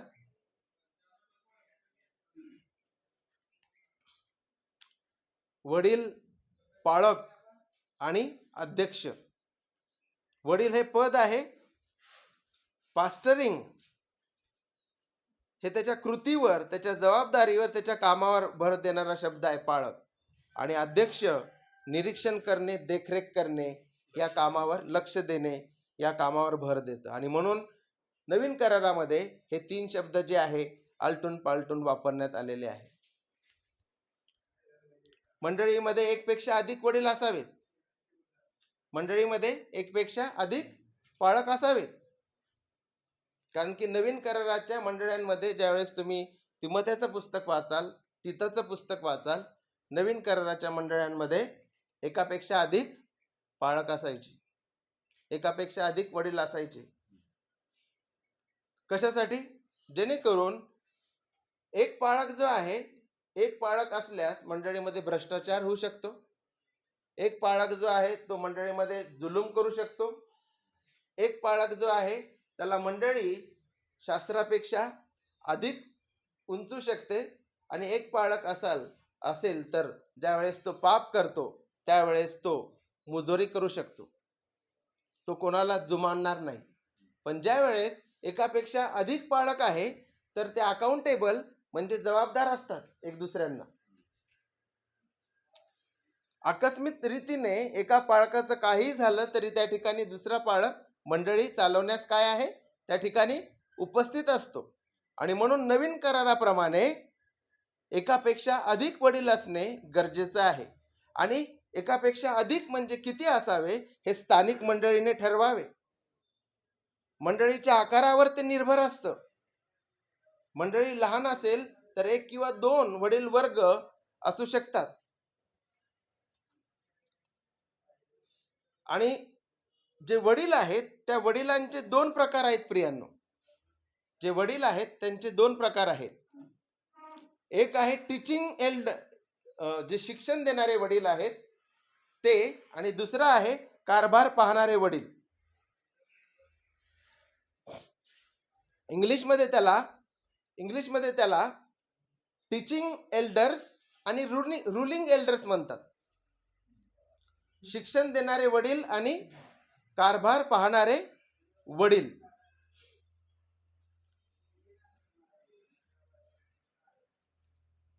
शिक्षण देणारे वडील आणि कारभार पाहणारे वडील. शिकवणारे वडील जे आहेत ते वचनाचा अभ्यास करून योग्य रीतीने वचन हाताळून उलगडा करून सत्याची घोषणा करतात. समजत आहे तुम्हाला? वडिलांचे मंडळीमध्ये जर 4 वडील आहेत तर त्याच्यातील 2 जे आहेत ते शिक्षण देतात आणि 2 जे आहे ते काय करतात?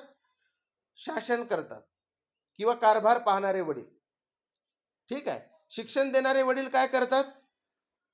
शिक्षण देणारे वडील जे आहे वचनाचा अभ्यास करून योग्य रीतीने वचन हाताळून उलगडा करून सत्याची घोषणा करतात. शिक्षण देण्याच्या सार्वजनिक सेवेसाठी ते जबाबदार असतात. शिक्षण देणाऱ्या वडिलांना मंडळीने वेतन द्यावे. जे शिक्षण देणारे वडील आहेत त्यांना मंडळीने वेतन द्यावे. संपूर्ण वेळ व संपूर्ण जीवन शास्त्र अभ्यास संपूर्ण रीतीने मंडळीला समर्पित ते आहेत.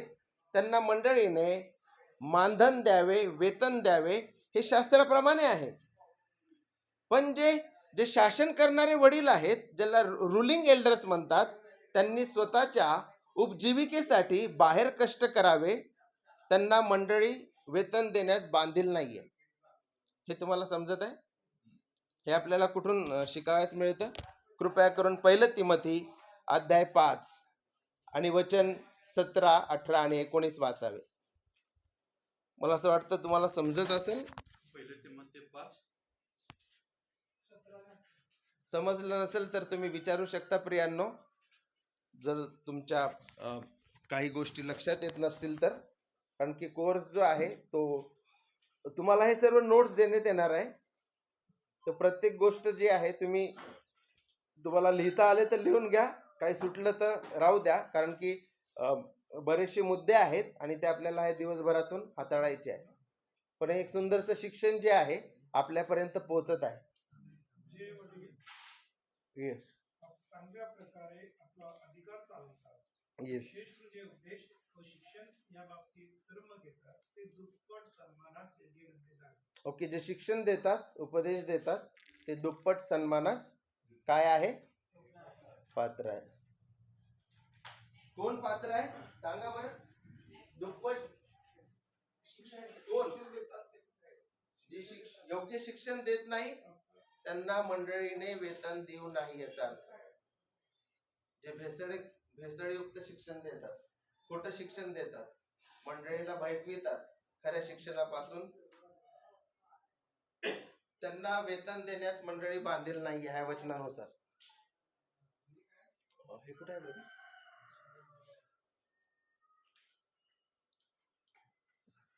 कोणाला वेतन द्या म्हणून सांगितलं? दुप्पट वाट्यास कोण पात्र आहे? योग्य शिक्षण देतात. आता योग्य शिक्षण ते त्याच्या मनाने की शास्त्राप्रमाणे? शास्त्राप्रमाणे. नाही तर तो म्हण माझं तर सगळंच योग्य आहे.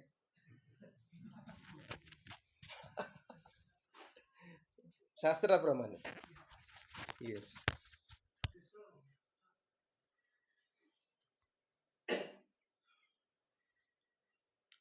तर मला असं वाटतं आतापर्यंत आपण जे 2 गट बघितले, वडिलांचे 2 गट. समजा एक मंडळी आहे त्याच्यामध्ये 4 वडील आहेत, 2 शिक्षण देणारे आहेत आणि 2 कारभार पाहणारे आहे, म्हणजे ऍडमिनिस्ट्रेशन पाहणारे. बरोबर आहे?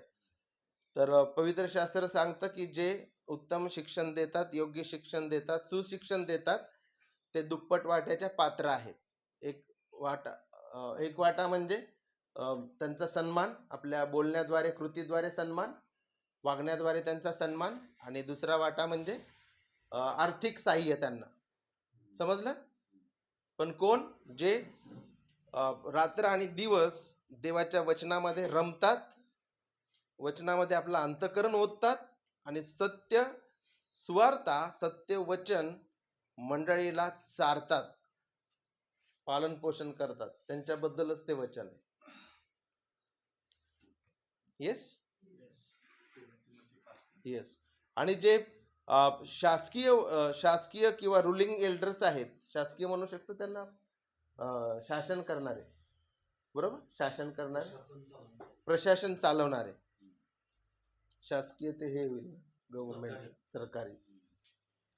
तर जे प्रशासन चालवितात, ऍडमिनिस्ट्रेशन चालवितात, तर ते आपला उपजीविका, त्यांची उपजीविका जी आहे बाहेरच्या नोकरी काम धंद्यामधून ते मिळू शकतात. मंडळी त्यांना वेतन देण्यास बांधील नाहीये. वडिलांचा इतर गट, इतर वडील, त्यांना शासन करणारे वडील आपण म्हणू शकतो. मंडळीचे कारभार प्रबंध करणारे, कारभार पाहणारे असतात. ते नियोजन करतात, धोरण आखतात, अर्थसंकल्प आखतात, मंडळीचं तरतूद करतात. मग जे शासन करणारे वडील आहेत, तर त्यांचं काम काय आहे? मग ऍडमिनिस्ट्रेशन पाहणारे वडील, मंडळीचा कारभार पाहणे, प्रशासन करणे, प्रबंध करणे, कारभार पाहणे, नियोजन करणे, धोरण आखणे, अर्थसंकल्प पाहणे, हे सर्व गोष्टी किंवा तरतूद करणे, हे त्या ऍडमिनिस्ट्रेटिव्ह किंवा रुलिंग एल्डर्सचं ते काय आहे? काम आहे. हे आपल्याला ह्या ठिकाणी पाहावयास मिळतं. आतापर्यंत आपण हे सुद्धा पाहिलं की वडील हे पद आहे. पाळक हा मंडळीचा आध्यात्मिक रीतीने पालनपोषण करणारा आहे.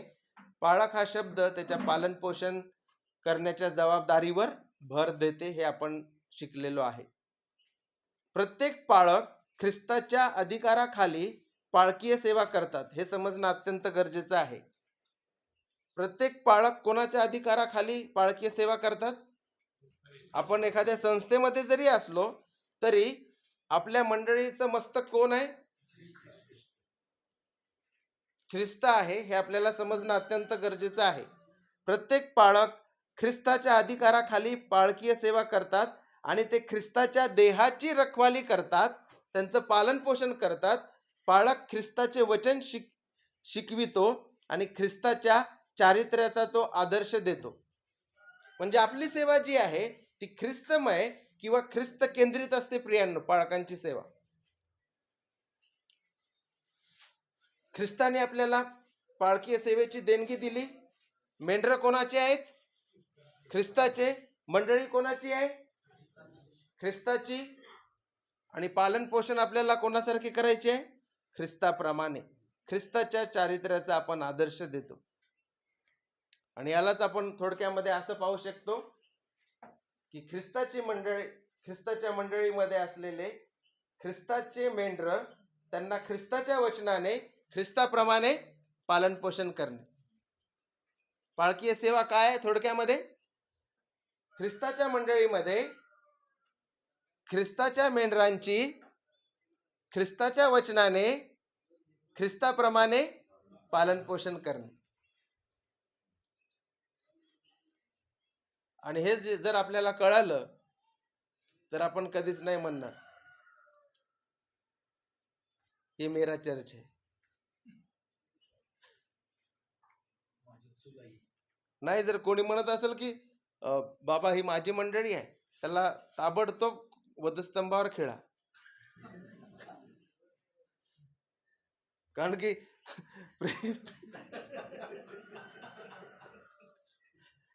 प्रेषित 20:28 सांगतं की ही मंडळी ख्रिस्ताने त्याच्या रक्ताने विकत घेतली आहे. मग तसं तुम्हाला करावं लागेल की नाही? तयार आहात का? ठेवा मग मोठे मोठे खेळ तयार.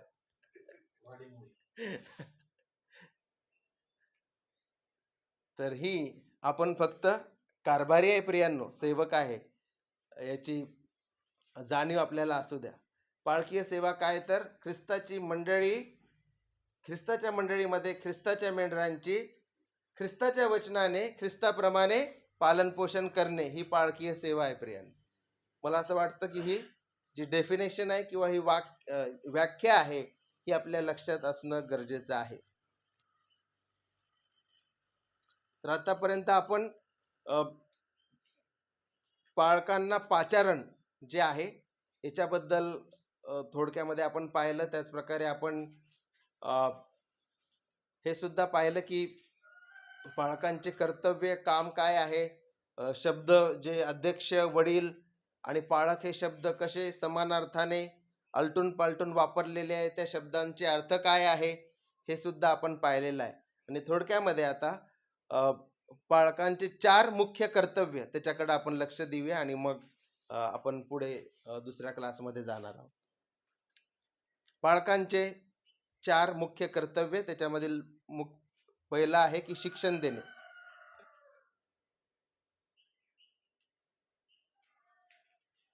जसं आपण काही वेळापूर्वी पाहिलेलं आहे की पाळकाला कीबोर्ड वाजवता आला नाही तरी चालेल, त्याला बँड वाजवता आला नाही तरी चालेल, त्याला गिटार वाजवता आला नाही तरी चालेल, पण पहिलं तिमोथी 3:2 सांगतं की तो निपुण शिक्षक असावा. कृपया करून वाचावं. पहिले तिमोथी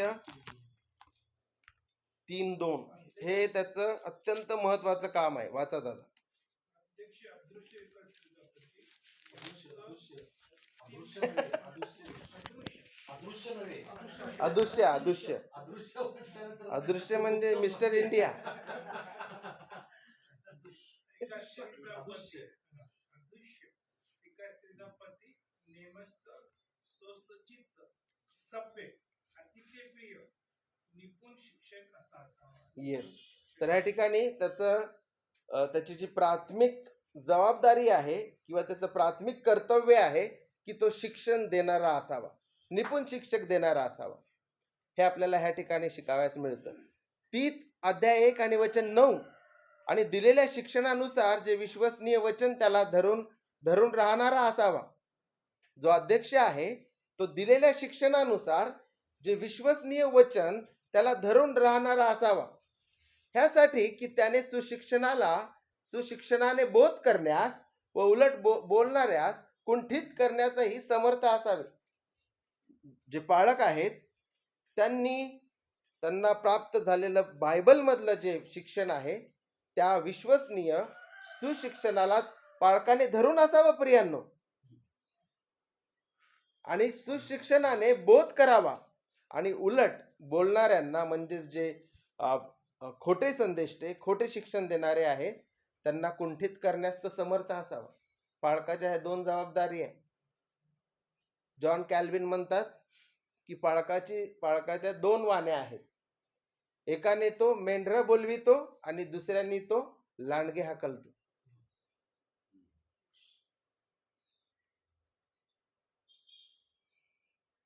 हे काम आपल्याला येणं गरजेचं आहे.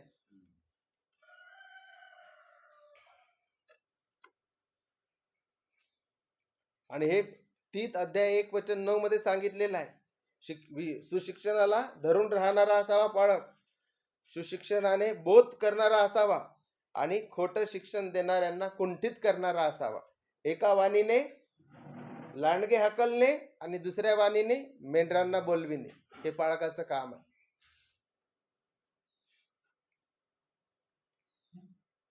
बऱ्याचदा उलट होतं, मेंढ्यांना हकलण्यात येतं आणि लांडग्यांना बोलवण्यात येतं.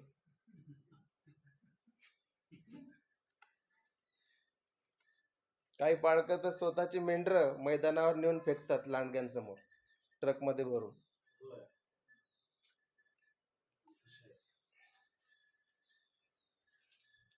बरोबर. जॉन ओवेन ते म्हणतात की शिक्षण देणे व उपदेश देणे ही पाळकाची प्राधान्यता आहे. पाळकाचं कर्तव्य काय आहे? आपल्याला बँड उघडायचा नाही प्रियांनो. Gajanan band party, Miraj band party, टोपी बुट मोठी पुंगी ते आपलं काम नाहीये. पट्टा. निपुण शिक्षक असावा, शिक्षण देणारा असावा. तुम्हाला बँड पार्टी उघडायला बोलवलेलं नाहीये. बँड पार्टीला आजकाल काय करतात लोक, बँड पार्टीला 50,000 आणि उपदेश देणाऱ्याला 1,000 देऊन पाठवून देतात. म्हणजे किती दुर्दशा आहे मंडळीची. कारण की ते बँडवाले त्यांच्या शरीराची कानाची खाज जिरून जातात.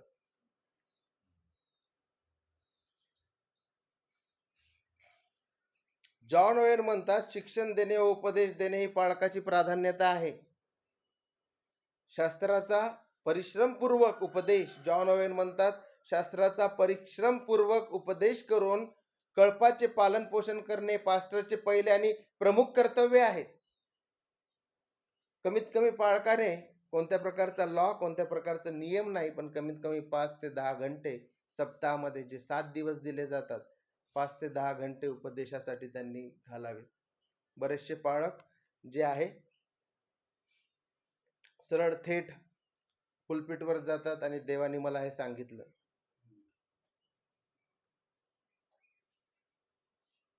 आणि अशा रीतीने मंडळी कमकुवत होत आहे. मंडळीला वचनाचा उलगडा भेटत नाहीये. मंडळीला वचनं कळत नाहीत. मंडळीला पुस्तकं कळत नाहीत. पास्टर कौशल, तुमच्या मंडळीमध्ये कोणतं पुस्तक तुम्ही हाताळत आहात आणि काय पद्धत आहे ती पुस्तक हाताळायची? उलगडात्मक संदेशाच्या द्वारे, उलगडात्मक उपदेशाच्या द्वारे. Very good. अध्ययन करत आहोत. येस. जवळपास फेब्रुवारी पासून आम्ही ते सुरू केले. येस. अजून सुद्धा आणि आम्ही ते तुम्ही पूर्ण करणार आहे. हो. एक एक अध्याय, एक एक भाग, मार्क शुभ वर्तमानाचा. त्याच प्रकारे आमच्या मंडळीमध्ये तीतास पत्र आणि लूक, बंधू अमित आणि बंधू प्रशांत हे ह्या पुस्तकावर उपदेश देतात. ते जवळपास 1 वर्ष चालतील कदाचित. आणि ते जे आहे, ज्या प्रकारे बंधू अमित यांनी 1 ते 3 वचन हाताळले, मग 4 ते 6 वचनं ते हाताळतील, मग 7 ते 8 वचनं ते हाताळतील. आणि मी जे आहे लूक शुभ वर्तमान, याच्यातून मी टप्प्याटप्प्याने एक एक दाखला, एक एक संदर्भ त्याचा अभ्यास देतो. आणि अशा रीतीने प्रियांनो, आपली मंडळी एज्युकेटेड म्हणजे प्रशिक्षित होते. त्यांना बायबलचे पुस्तकं कळतात. एक पुस्तक झाल्यानंतर दुसरं पुस्तक, दुसरं झाल्यावर तिसरं, अशा रीतीने आपण त्यांना प्रशिक्षित करतो. आणि आत्मिक शक्ती, आत्मिक बळ ह्या वचनाच्या उलगड्यातून, वचन समजल्यानेच येतं. शास्त्राचा परिश्रमपूर्वक उपदेश करून कळपाचे पोषण करणे पास्टरचे पहिले आणि प्रमुख कर्तव्य आहे. जो पालक कळपाला पवित्र शास्त्राचे व सुवार्तेचे सत्य चारत नाही, तो पालक नाही. जॉन ओवेन म्हणतात, ही इज नॉट पास्टर. जो पालक आपल्या कळपाला पवित्र शास्त्राचे वचन, सुवार्तेचे सत्य चारत नाही, तो पालक नाही.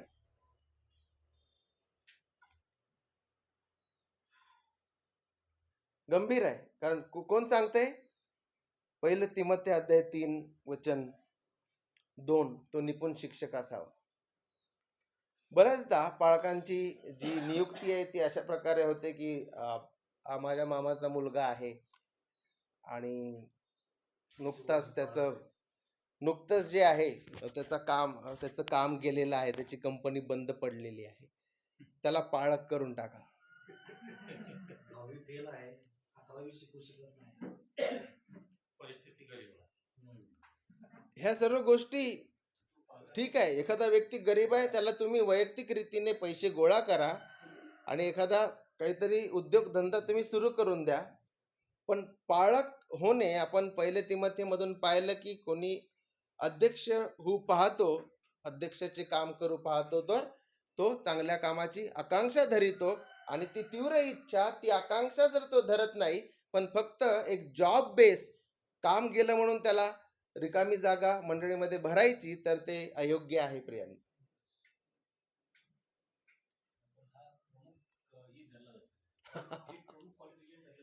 हा, तर ते शास्त्राप्रमाणे नाही आहे. आणि तो चांगला आहे, फक्त तो चांगला व्यक्ती आहे, हा पण क्रायटेरिया नाही आहे प्रियांनो. चांगल्या व्यक्तीखाली एलिएस्टर बेग म्हणतात की चांगल्या व्यक्तीखाली बऱ्याच मंडळ्या जे आहे त्या दुःखातून चाललेल्या आहे, कारण की ते निपुण शिक्षक नाही. ते निपुण शिक्षक नाहीये. He is a good man. तो चांगला व्यक्ती आहे. एवढंच पुरेसं नाहीये. फक्त तो चांगला व्यक्ती आहे, चांगल्या स्वभावाचा माणूस आहे. काही लागलं की लगेच जातो दुकानात आणि पटकन घेऊन येतो. फक्त चांगला व्यक्ती आहे, फक्त एवढीच पात्रता नाहीये. एलिएस्टर बेग म्हणतात की चांगल्या माणसांखाली बऱ्याचशा मंडळ्या दुःखातून चाललेल्या आहे, कारण की ते निपुण शिक्षक नाही. देवाची वाणी ते लोकांपर्यंत उलगडा करून सांगू शकून राहिलेले नाहीये. गंभीर आहे. तर जो पाळक कळपाला पवित्र शास्त्राचे व सुवार्तेचे सत्य चारत नाही, तो पाळक नाही. हे अत्यंत स्पष्ट आहे. ख्रिस्त जो आपला मुख्य मेंढपाळ, त्याच्या हाताखाली असलेले मेंढपाळ ख्रिस्ताच्या वचनांची पालन पोषण करीतात. तर आताच आपण ते बघितलं होतं. ख्रिस्त जो आपला मुख्य मेंढपाळ आहे, त्याच्या हाताखाली आपण जे मेंढपाळ आहोत ते काम करतात आणि ख्रिस्ताच्या वचनांनीच त्याच्या मेंढरांचे पालन पोषण करतात. हे आपण ह्या ठिकाणी पाहिलेलं आहे. त्यांचे जीवन, पाळकांचे जीवन वचन केंद्रित असावे. देवाचा शोध वचनामध्ये झटून करणारे ते असावे. आपले अंतःकरण संपूर्ण जीवनभर वचनामध्ये त्यांनी ओतावे. येता जाता मित्रांना, मंडळीत, नातेवाईकांना केवळ वचनाबद्दल बोलावे. मंडळीमधील संडे स्कूल असू द्या, गायन वादन असू द्या, ते वचन केंद्रित करण्याचा ते प्रयत्न करतील. ते तुम्ही वचन केंद्रित कराल, हे आपल्याला समजतं की ते वचन केंद्रित आहे. की संडे स्कूल असू द्या, त्यांचे उपदेश असू द्या, स्त्रियांच्या सभा असू द्या, तरुणांच्या सभा असू द्या, किंवा मग सुवार्तेची सभा असू द्या, गायन असू द्या, आपल्या मंडळीमधले गीता असू द्या, उपासना असू द्या, ते वचन केंद्रित करण्याचा ते शास्त्र केंद्रित पाळक प्रयत्न करतील. हे आपल्याला समजणं अत्यंत गरजेचं आहे. जॉन पायपरचं एक सुंदर पुस्तक आहे प्रियांनो, brothers you are not professional. Brothers you are not professional. त्याला आपण मराठीत कसंही करू शकतो, बंधूंनो तुम्ही व्यावसायिक नाहीये, प्रोफेशनल नाहीये. की पुलपिटच्या मागं आल्यानंतर काहीतरी वेगळेच तुम्ही बनता, तुमचे आवाज बदलून जातात, तुमच्या बॉडी लँग्वेज बदलून जाते. आपण एका व्यावसायिक माणसासारखं वागतो, की याच्या बाहेर आल्यानंतर मी वेगळाच बोलतो. कसं आहे दादा, तुमचं कुटुंब कसं आहे, आणि इथं गेल्यानंतर काहीतरी वेगळंच सुरू होतं.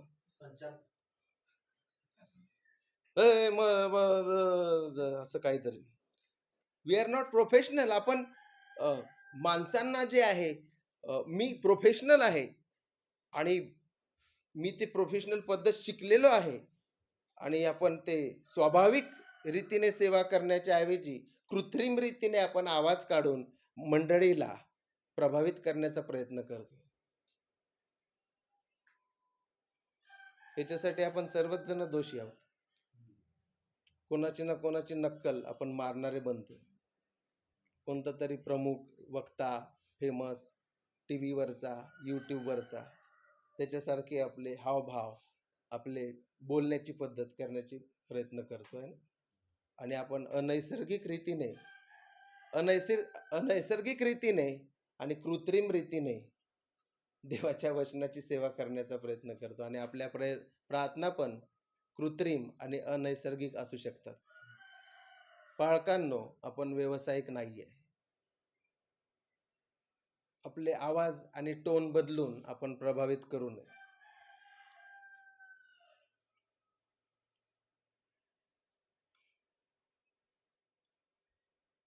तर पाळकाचं जीवन जे आहे ते वचन केंद्रित असावं. गायन वादन असू द्या, ते तो वचन केंद्रित करण्याचा प्रयत्न करेल. मंडळीतील सभासद सडके अन्न खात असतील तर तुम्ही पाळक जे आहात, तुम्ही त्यांना पोषक अन्न द्याल. हे तुमचं कर्तव्य आहे. शिक्षण देण्याच्या सेवेमध्ये प्रशिक्षण शिबिराचा सुद्धा सहभाग आहे, ज्याद्वारे देवाचे वचन पिढ्यानपिढ्या पुढे जाईल. हे तुमचं कर्तव्य आहे. तर कर्तव्यामध्ये, जबाबदारीमध्ये आपण बघितलं की शिक्षण देणारे ते आहेत, निपुण शिक्षक असावे. पुढे आपण पाहतो की ते पुढारपण करणारे आहे, नेतृत्व करणारे आहे. आणि याच्यासाठी आपण अ, इब्री लोकासपत्र अध्याय 13 आणि 17 वाचूया. आपल्या आपल्या अधिकाऱ्यांच्या आज्ञेत राहा व त्यांच्या अधीन असा, कारण आपणास हिशेब द्यायचा आहे हे समजून ते तुमच्या जीवाची राखण करतात. हे त्यांना आनंदाने करता यावे, कणत नव्हे. तसे झाल्यास ते तुमच्या हिताचे होणार नाही. इब्री 13:17. आपल्या अधिकाराच्या आज्ञेत राहा, त्याच्या अधीन असा, कारण आपणास हिशोब द्यायचा आहे हे समजून ते तुमच्या जीवाची राखण करीतात. ते त्यांना आनंदाने करता यावे, कणत नव्हे. तसे झाल्यास ते तुमच्या हिताचे होणार नाही. जसा मेंढपाळ मेंढरांना चालवतो तसे पाळक मंडळीला चालवतो, हे ह्या वचनामधून स्पष्ट होतं. सुदृढ शिक्षण देऊन व खोट्या शिक्षणाला आळा घालून मंडळीतील सभासदांच्या जीवाचे ते रक्षण करतात. कशा रीतीने?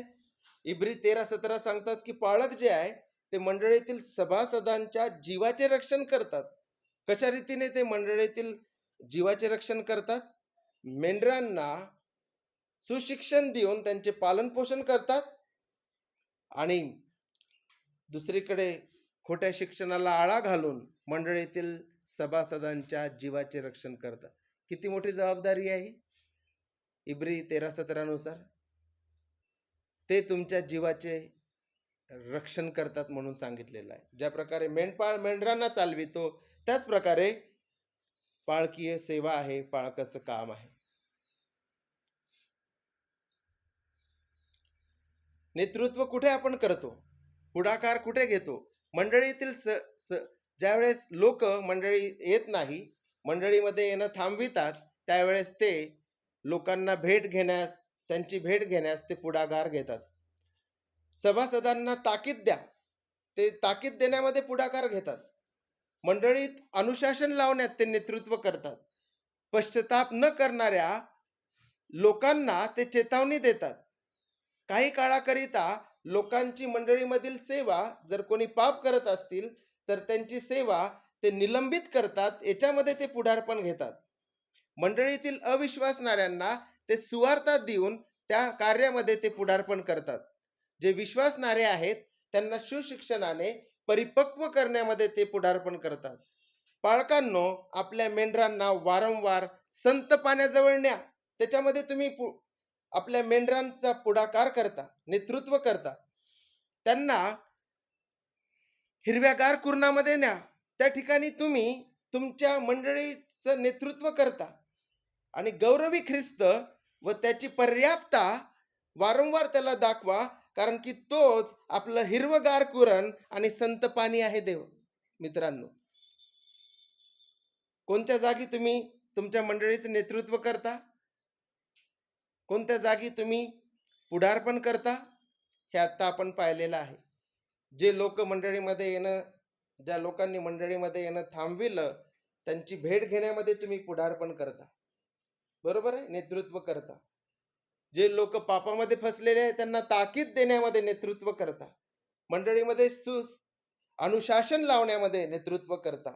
पश्चाताप न करणाऱ्या लोकांना त्या ठिकाणी अनुशासन लावता. काही वेळेस निलंबित करता मंडळीमधून. मंडळीतील अविश्वासणाऱ्यांना सुवार्ता देता, त्याच्यामध्ये तुम्ही पुढारपण करता. जे विश्वासणारे आहेत त्यांना सुशिक्षण देऊन परिपक्व करण्यामध्ये तुम्ही पुढारपण करता. आणि तुमच्या मंडळीतील ख्रिस्ताच्या मेंढरांना वारंवार तुम्ही संत पाण्याजवळ आणि हिरव्यागार कुरणामध्ये नेता, त्याच्यामध्ये तुम्ही त्यांचं पुढारपण करता. आणि ख्रिस्त जो आपले हिरवेगार कुरण व संत पाणी आहे त्याच्याजवळ तुम्ही आपल्या मंडळीतील लोकांना वारंवार नेता. पहिली जबाबदारी आपण पाहिले, पाळक निपुण शिक्षण देणारे असावे. दुसरे, ते पुढारपण करणारे असावे. कोणत्या गोष्टींमध्ये ते पुढारपण करतात ते सुद्धा आपण पाहिलं. तिसरी गोष्ट आपण पाहतो की ते कळपांसाठी कित्ता व्हावे. कळपांसाठी कित्ता व्हावे. पहिले पेत्र अध्याय 5 आणि वचन 3 कृपया करून कोणीतरी वाचावे. पहिले पेत्र अध्याय 5 आणि वचन 3. तुम्ही कळपाला कित्ता व्हा, त्या ठिकाणी म्हटलेलं आहे. तुमच्या हाती सोपवलेल्या लोकांवर धनीपण करणारे असे नव्हे, तर कळपाला कित्ते व्हा. येस, स्पष्ट रीतीने सांगितलं की तुम्ही धनी पण नका करू, कारण की तो कळप ख्रिस्ताचा आहे. तुम्ही कळपाला कित्ता व्हा.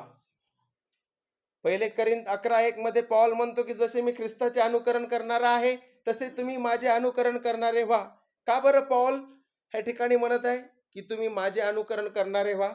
लक्ष द्या, ह्या ठिकाणी देवाने ख्रिस्ती जीवनाची रचना अशा प्रकारे केलेली आहे की आपली ख्रिस्ती जीवनाची प्रगती इतर ख्रिस्ती व्यक्तीच्या जीवनाचे अनुकरण करून होते. जोपर्यंत तो समोरचा व्यक्ती ख्रिस्ताचं अनुकरण करत आहे, त्या व्यक्तीचं अनुकरण करून आपल्या ख्रिस्ती जीवनाची प्रगती व्हावी, हे सुद्धा देवाने ठरवलेलं आहे. जरी ते व्यक्ती अपरिपूर्ण आणि कमजोर असतील तरी. हे आपल्याला स्पष्ट रीतीने पवित्र शास्त्रामध्ये शिकावयास मिळतं. कोणत्या गोष्टींमध्ये तुम्ही कित्ते होऊ शकता? स्वतःच्या जीवनाचे व शिक्षणाचे रक्षण करून तुम्ही कित्ते होऊ शकता. नित्य प्रभूच्या सहभागितेमध्ये असणे, यामध्ये तुम्ही लोकांसाठी कित्ता होऊ शकता. आपल्या पत्नीवर प्रीती करणे, आपल्या लेकरांवर प्रीती करणे, यामध्ये तुम्ही आपल्या मंडळीकरिता कित्ता होऊ शकता. तुमच्या कुटुंबाचे पालन पोषण करण्यामध्ये तुम्ही इतरांना कित्ता होऊ शकता, उदाहरण होऊ शकता. पापाचा द्वेष कसा करावा हे तुमच्या मंडळीला समजू द्या की तुम्ही पापाचा द्वेष कसा करता. याच्यामध्ये तुम्ही कित्ते व्हा. ख्रिस्ताच्या मंडळीवर तुम्ही कशी प्रीती करता, याच्यामध्ये तुम्ही कित्ते व्हा. आणि तुम्ही ख्रिस्ताच्या मेंढरांचं कशा रीतीने संरक्षण करता, यामध्ये तुम्ही कित्ते व्हा. इतरांप्रती तुम्ही उत्तरदायी आहात, जबाबदार आहात. तुम्ही होल अँड सोल नाहीये, याच्यामध्ये तुम्ही कित्ते व्हा. की मी ज्या वेळेस पाप करतो, मी जाऊन माझ्या को एल्डरला जाऊन त्या पापाची कबुली देतो आणि दादा, बंधू, ही चूक माझ्याकडून घडलेली आहे, कृपया करून माझ्यासाठी प्रार्थना करा आणि मी ह्या पापावर विजय मिळवावा म्हणून तुम्ही माझ्यासाठी प्रार्थना करा. याच्यामध्ये आपण कित्ते होतो. आपण कशामध्ये कित्ते होतो? दुसऱ्याच गोष्टींमध्ये कित्ते होत आहे, जे बायबल आपल्याला सांगत नाही. हे शास्त्रीय आहे प्रियांनो, हे पवित्र शास्त्राप्रमाणे असलेलं शिक्षण आहे. आपण उत्तरदायी आहे, जबाब देण्यास आपण बांधील आहे. कारण की आपण ह्या ठिकाणी आपण स्वतःहून आलेलो नाहीये, आपल्याला नियुक्त करण्यात आलेला आहे आणि पाळकीय सेवा ही देणगी दिलेली आहे. म्हणून आपण दुसऱ्यांना आपल्या जीवनाचा लेखाजोखा देण्यासाठी आपण जबाबदार आहोत, बांधील आहोत. आपण उत्तरदायी असणं गरजेचं आहे. आदरातिथ्य करण्यामध्ये तुम्ही मंडळीला कित्ते व्हा. मंडळीला तुमच्या घरात आमंत्रित करा. तुम्ही संकट व तणाव कशा प्रकारे हाताळता, त्याच्यामध्ये तुम्ही कित्ते व्हा. लोकांना दिसू द्या की तुम्ही संकट कशा रीतीने हाताळता, तुमच्या जीवनामधील संघर्ष आणि तणाव कशा रीतीने हाताळता आणि इतरांच्या जीवनामधील संघर्ष आणि तणाव तुम्ही कसे हाताळता, याच्यामध्ये तुम्ही कित्ते व्हा. तुमच्या पत्नीसोबत व लेकरांसोबत तुमचे संबंध कसे आहेत, याच्यामध्ये तुम्ही कित्ते व्हा. क्षमा मागण्यामध्ये तुम्ही कित्ते व्हा. लाज वाटू देऊ नका. जर तुम्ही चूक करता आणि पाप करता तर तुम्ही मंडळीला क्षमा मागा. आपल्या पत्नीला क्षमा मागा, आपल्या लेकरांना क्षमा मागा. याच्यामध्ये तुम्ही कित्ते व्हा. तुमची क्षमाशील वृत्ती दिसू द्या आणि तुमच्या पश्चातापाची फळे लोकांना दिसू द्या. त्याच प्रकारे पवित्र आत्म्याचे फळ जे देवाने तुम्हाला दिलेले आहे ते सुद्धा दिसू द्या. याच्यामध्ये आपण कित्ते होतो. अँड फायनली शेवटचं आपण आतापर्यंत पाहिलं पाळकाचे कर्तव्य. निपुण शिक्षक देणं असणं गरजेचं आहे. वचनापेक्षा काही कमी जर दिलं आपण तर आपण पाळक नाहीये. We are not pastors. दुसरी गोष्ट आपण काय बघितली? दुसरं कर्तव्य नेतृत्व करणारे असावे. कुठे नेतृत्व करावे? ते सुद्धा आपण पाहिले. तिसरी गोष्ट आपण पाहिली, आपण कित्ते असावे. आणि शेवटची गोष्ट की आपण प्रार्थना करणारे असावे. प्रेषितीय अपोस्टलिक पास्टरल मॅन्टल याला म्हणतात. प्रेषितीय पाळकीय झगा आपण घालावा. खरोखरचा झगा नाही प्रियांनो, मी अलंकारिक भाषेमध्ये बोलत आहे. प्रेषितीय पाळकीय झगा. प्रेषित 6:4 मध्ये ज्यावेळेस त्या विधवा भांडण करू लागल्या किंवा कुरकुर करू लागल्या आहे ना, प्रेषित काय म्हणाले, म्हणजे आम्ही स्वतः प्रार्थनेत व वचनाच्या सेवेत तत्पर राहू. प्रेषित काय म्हणाले की आम्ही डिकन म्हणजे सेवक नेमू, जे मंडळीमधील इतर गोष्टी जे कारभार आहेत, आजारी लोक किंवा विधवा त्यांना भोजन पुरवणे ते सेवक पाहतील, पण आम्ही काय पाहू, वचनाची सेवा आणि प्रार्थना करण्यामध्ये आम्ही तत्पर राहू. आणि यालाच मी म्हटलं की प्रेषितीय पाळकीय झगा आपल्याला घालणं गरजेचं आहे. आणि कोणता येतो प्रेषितीय पाळकीय झगा? प्रार्थना करणे. पाळकांनी प्रार्थनेत तत्पर राहावे. सदैव सर्व गोष्टींसाठी प्रार्थना करावी. त्याद्वारे त्यांची निर्भरता प्रभूवर दाखवावी. प्रार्थना करणे म्हणजे देवाला आदेश सोडणे नाहीये प्रियांनो. कारण की बऱ्याच जागी प्रार्थना करणे म्हणजे देवाला आदेश सोडणे असं वाटतं. आत्ताच करून टाक. जसं काय तुमचा तो शेतातला मळ्यातला गडी आहे, अब्बीच कर दे.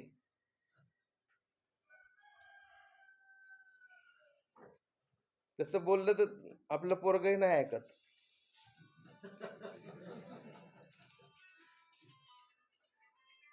प्रार्थनेद्वारे जे आहे आपण आपल्या इच्छा, असं बाय हसायला लागले. ठीक आहे. प्रार्थना करणे म्हणजे आपल्या प्रार्थना विनंत्यांचा ढीग देवाच्या इच्छेवर लादणे नाही आहे प्रियांनो. प्रार्थना करणे म्हणजे देवाच्या इच्छेला आपली इच्छा, आपल्या विनंत्या समर्पित करणे किंवा अधीन होणे. कारण की प्रभूंनी काय शिकवलं? दाय विल बी डन. जशी स्वर्गात तशी पृथ्वीवर. कोणाची इच्छा? तुझ्या इच्छेप्रमाणे. प्रभूच्या इच्छेला आपली इच्छा प्रभूच्या इच्छेला अधीन करणे किंवा होणे, अधीन होणे. आपली इच्छा प्रभूच्या इच्छेला समर्पित करणे किंवा अधीन करणे आहे. प्रार्थना करणे म्हणजे प्रार्थनेचा फार मोठा गठ्ठा किंवा ढीग देवाच्या इच्छेवर लादणे किंवा थोपणे. आणि आता हे येणाऱ्या महिन्यामध्ये झटाझट कर असं नाही, कारण की असं आपल्याला शिकवलं जात.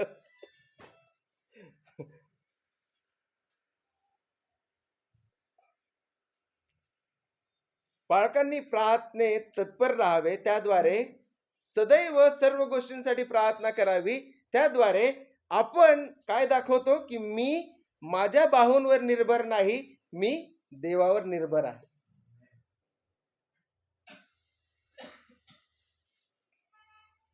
आपली निर्भरता आपण दाखवितो, प्रभूवर आहे हे दाखवितो.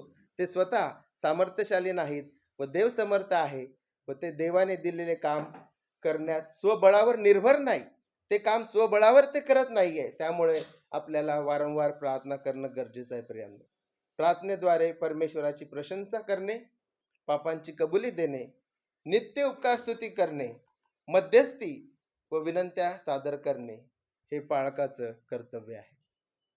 प्रार्थना करणे हे सुद्धा आपल्याला ख्रिस्ताच्या वधस्तंभावरील कार्यामुळे मिळालेला विशेष अधिकार आणि सौभाग्य आहे. Prayer is blood bought privilege to the believers. ख्रिस्ताच्या वधस्तंभावरील कार्यामुळे आम्हाला मिळालेला हा विशेष अधिकार आणि सौभाग्य आहे. आणि पाळक या नात्याने आपण निपुण शिक्षण देऊया, त्याच्यामध्ये आपण वाढूया, नेतृत्व करूया, कृपाळूपणे प्रेमाने ते नेतृत्व आपण करूया. त्यानंतर आपण मंडळीकरिता कित्ते होऊया आणि प्रार्थनेमध्ये नित्य तत्पर राहूया, ज्याद्वारे आपण सर्वांना हे दाखवितो की मी स्वबळावर ही सेवा करत नाही, तर मला प्रभूची गरज आहे. थांबूया आपण 1:30 वाजला.